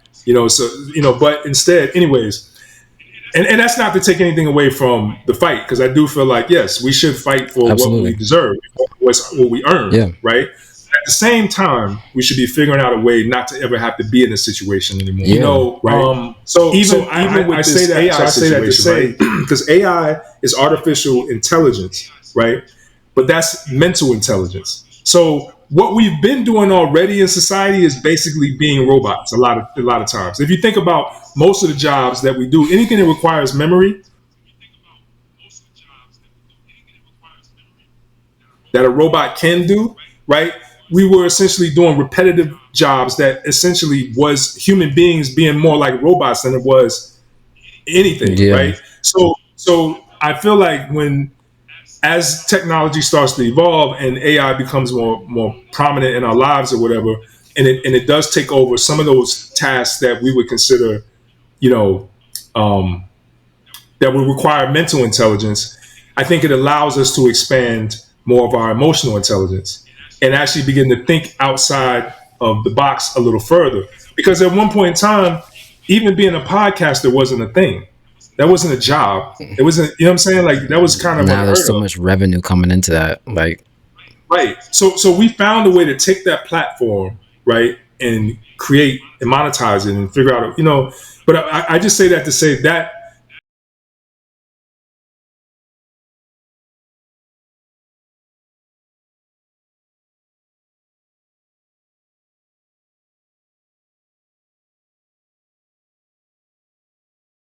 that is the resilience of human beings and the magic of being a human being when we're put in positions where, we may not have another way. We find another way. You know what I'm yeah. saying? So I don't know. I believe that all people are creative, and I think we just have been misappropriating our creativity because we've had to use it to, I don't know, make pay the bills at the end of the month, or figure out like how to Yeah. turn 50 cent into a dollar. Like we've been using a lot of our creativity, I think, for survival is what I'm saying, versus actually exploring like true creativity. So what if we do move into, and I'm just trying to, because you said so what if we do look at the bright? We do move into a world where a lot of those regular mundane things that people do, or mundane day to day repetitious jobs are taken by AI, and now we find ourselves tapping into a more creative part of us, and tapping into our emotional intelligence more, and finding ways to create new avenues for the world to even be better. Right. And you know what I mean? Because right now our identity is tied in a lot of ways. It's tied to our careers, Yeah. right? Who we are, like we grew up thinking, I want to be a doctor, I want to be a lawyer, I want to be an artist, I want to be a writer, I want to be this. Well, what happens when none of those jobs exist anymore? Then maybe you can take the time to think about, well, maybe I want to grow up to solve this pollution in the ocean problem, or I want to somehow find a way to make the world a better place. You know what I mean? Yeah. Like I said, our goals would change because now we're using more of our empathetic nature, our emotional intelligence, and then we find a way to use technology to reach that goal. There's a documentary, when you get a chance, you should check out this documentary. I think it's called Social Entrepreneurship, I Okay. think. And it's about these, like, all these, like, really young businesses that were created to somehow not just make money, but to some way help the planet or help people. Okay. And I think that's going to be the next wave. I think the next wave is going to be, it's going to be people thinking about how do we make the world a better place, so that even these issues that we're talking about in terms of like the ethics with AI won't even be a conversation. You know why? Because we'll care too much about each other.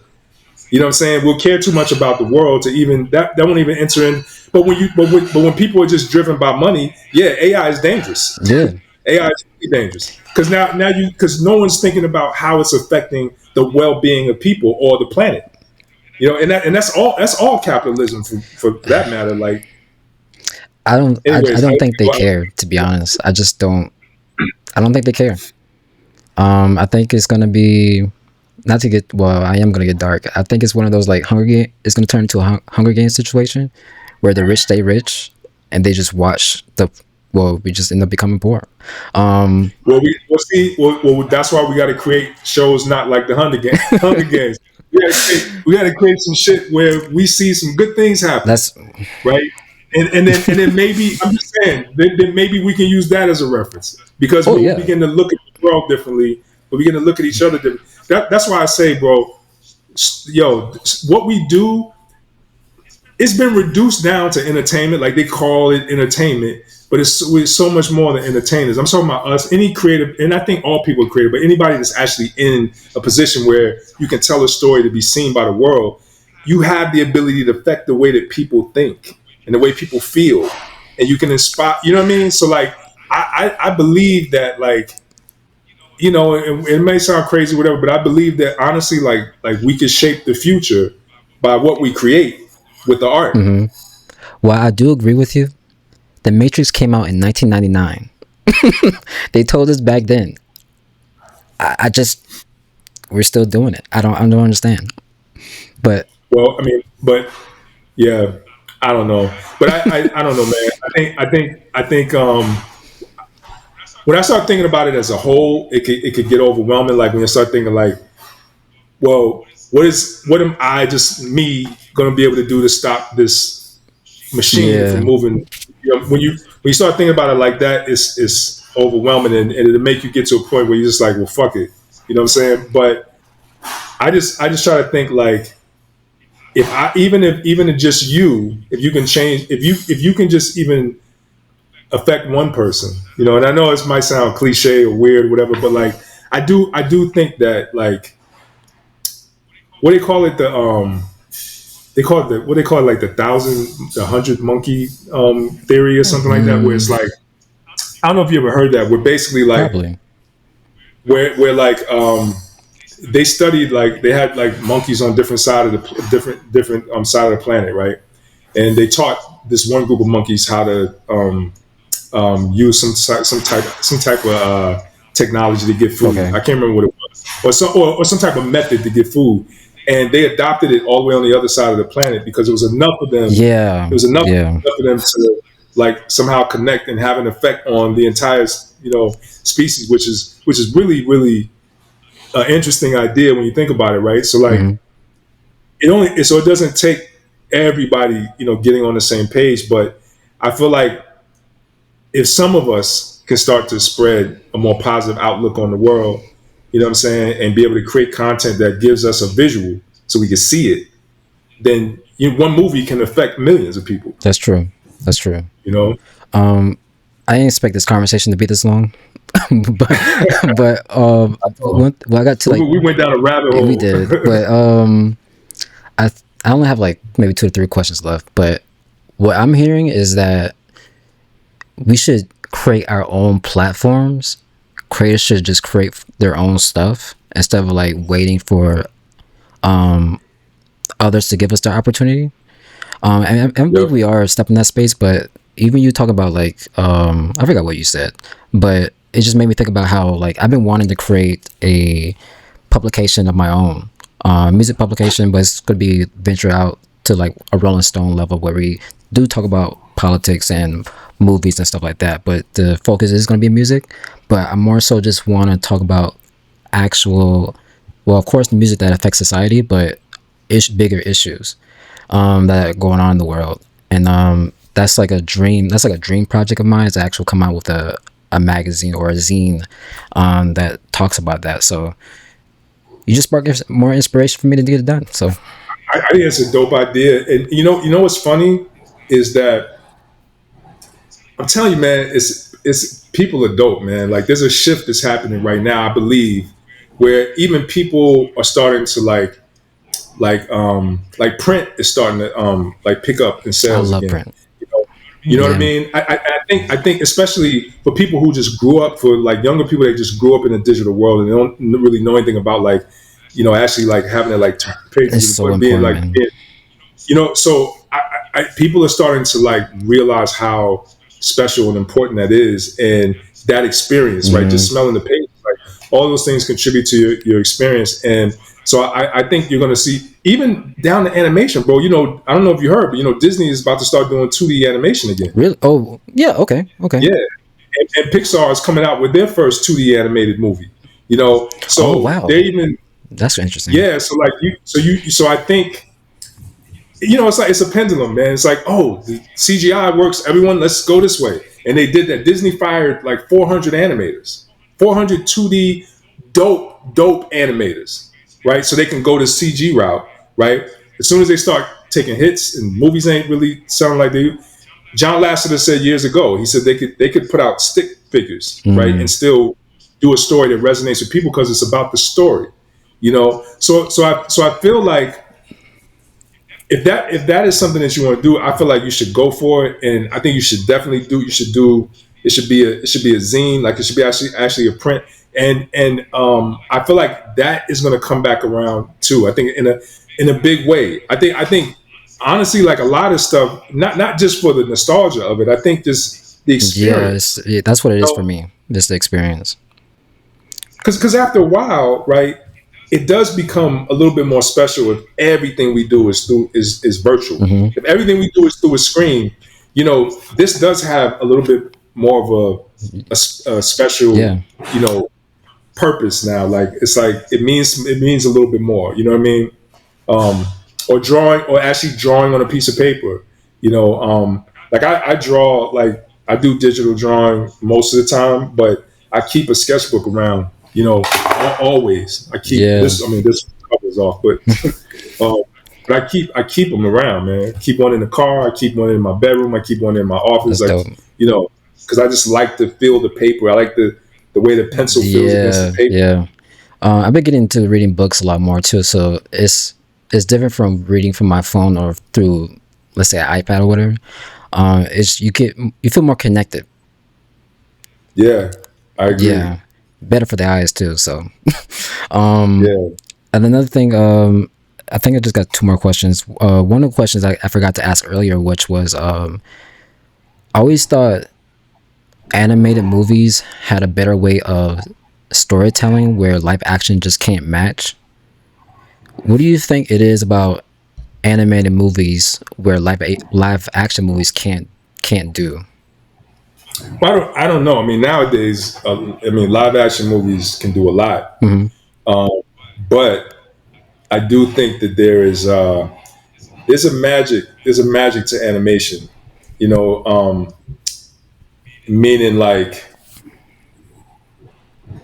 it's one thing to film something and fool the eye into thinking that it's real. It's a whole other thing to actually draw something that you know is not real Hmm. and it still pull you in the same way.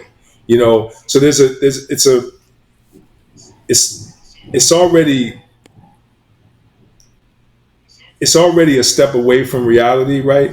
So I do think it allows you to in doing it, it allows you to be a little bit more imaginative, I think, because I think you have at least at a cost, right? Where you have the actual tools to do something visually incredible, right? With using colors and lines and Right. things that are more abstract, right?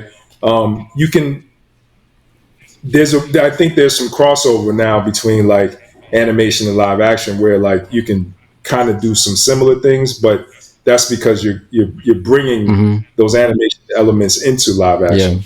But just by virtue of what animation is, like it is, you're already fooling the eye. Like you know those frames, those are not only are you're making people think it's a 3D space and it's not, right? That's the other thing. Like it's a two-dimensional space that you're Yeah. How looking does that at. work? That's what I'm saying. It's like that's the magic of animation. It's Hmm. like you're looking at a two-dimensional sheet of paper that makes you feel like it's three-dimensional. And then on top of that, even especially when you talk about 2D animation, the way these characters move, there's techniques where you use like smears and blurs and squashing and stretching the characters that really give them this, like, you can make a character feel like elastic, like bubble gum. Hmm. You know what I'm saying? And I don't know, that I was always big fans of animators that did like lots of squash and stretch because it was like magic to me. Like when I watched the old Tex Avery stuff, or even the John Kay stuff with Ren and Stimpy, or Chuck Jones and Bob Clampett, like those old school. Even some of the older like Warner Brother, MGM Yeah. cartoons, and like that stuff like really intrigued me because it was like I actually had like we had back in the day when I was a kid, we had these Viewmasters, right, where they would give you like it was basically like they would take like a clip of a cartoon and they would break it down into Yeah. Yeah. frames. Yeah. Then you could turn it, right, and you could see frame by frame. So I used to study like each one of those frames and seeing how different they were from each other. And then when I played it together, I was just amazed that like you could Wow. just Yeah. bring these, bring this together in a way that actually, and then even just like the timing of it and feeling like, like a character can catch another character and you can feel the weight just by how they time it. Yeah. You know what I'm saying? Like there's a like that is, and I think that's also why I have like more like animation has more of a special place in my heart because it's almost like watching a magician. Hmm. You know what I'm saying? It's like how did how you do that? Like it intrigued me as a Yeah. kid, and now being behind the curtain, it's not as intriguing, but it is still exciting to see things come to life and giving other people that Yeah. experience. Do you think 2D animation has more magic than 3D in some Well, aspects? it's funny because in the very beginning, like you saw a lot of CGI that was trying to mimic reality, Hmm. right? And when it was doing that, it created a disconnect because especially when they're doing human beings, there's a disconnect that happens. They call it the what do they call it, the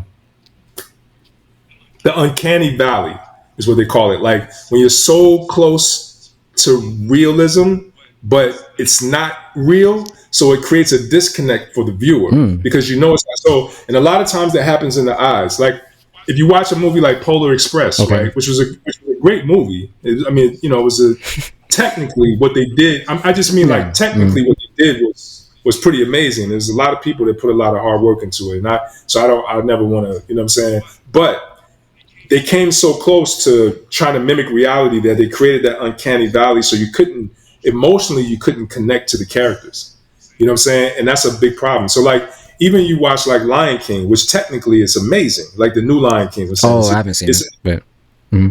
well, technically it's insane, Mm-hmm. right? Like what they pulled off with the fur and the movement of the animals and all this stuff, but there's still a disconnect because you got so Mm. close to reality. So I think you started in the beginning. You saw a lot of CGI trying to do that, and then eventually they started to make it a lot more cartoony. So now, if you look at like the Illumination stuff and even a lot of the DreamWorks stuff and Pixar is doing, it's a lot of squash and stretch, old school Yeah, 2D animation principles, but they're doing it in a very 3D way, yeah. right? So it's kind of funny to me to see that because I'm like, oh, so you're really making 2D cartoons, but you're just doing them 3 dimensional, Mm. you know, and that just comes down to lighting and shading for the most part, you know. I don't know if it had those elements, but I think the one 3D movie that had like photorealistic or touching more for realism was Adventures of Tintin.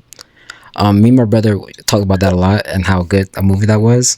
That was really good. Hmm. Um, Yeah, and then like I think the last 3D, well, I just saw Transformers one for the first time. That was really good. And the Wild Robot was really really good. yeah. I me too. Wild Robot was dope. It Yeah. was really dope. Yeah, and you know. So what I think is going to happen is I don't think it's going to be a 2D and 3D in the future. I think it's just going to be animation, and I think and at some point there probably won't even be. I don't know. It might just be filmmaking. It might not even. But I think just because 2D and 3D are starting to kind of, Turtles. Turtles Mayhem was what they call 2.5D, right? And Oh, okay. I Spider see what Verse, you're saying.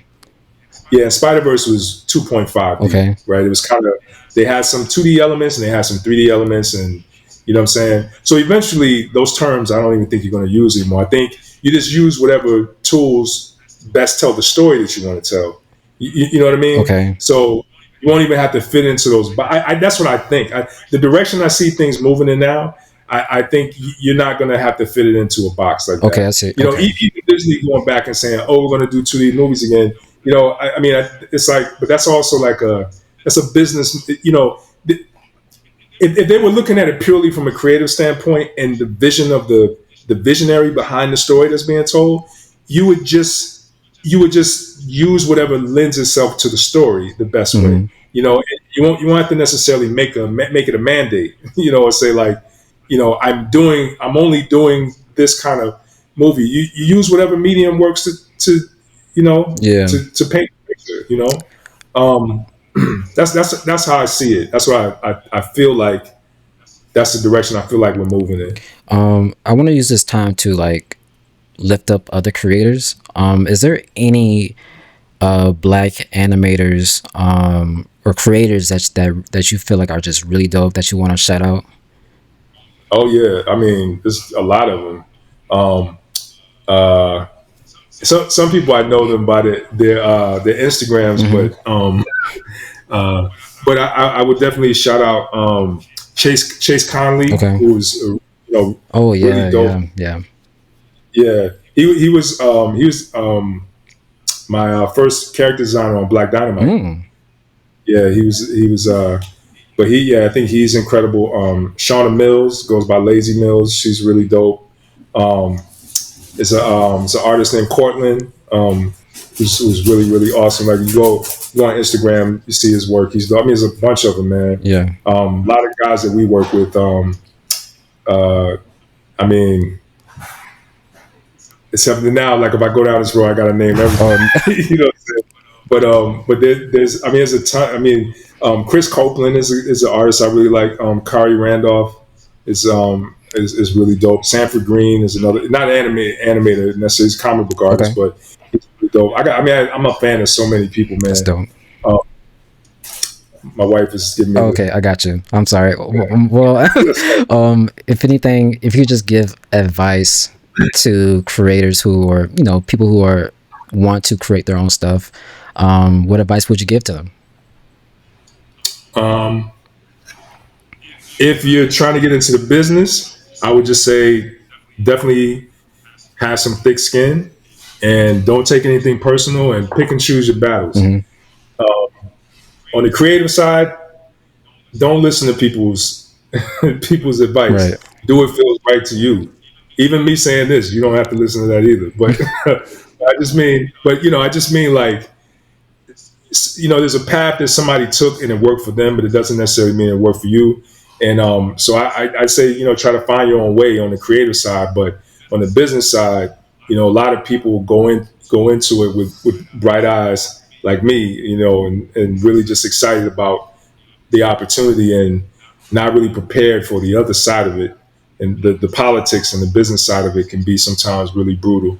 So you got to be mentally and emotionally prepared for that, Okay. you know. And the best way to navigate it is just not to wear your heart on your sleeve, and what I'm saying, and Yeah. take everything personal. And yeah, Thank you for that. I want to say, man, thank you for even like jumping on this call with me and just doing this interview. This has been an honor just to be talking to a legend like you, as who you are. Even I want to also mention like how your wife is also a legend too, because I saw her interview just before getting on here. Now she's crazy.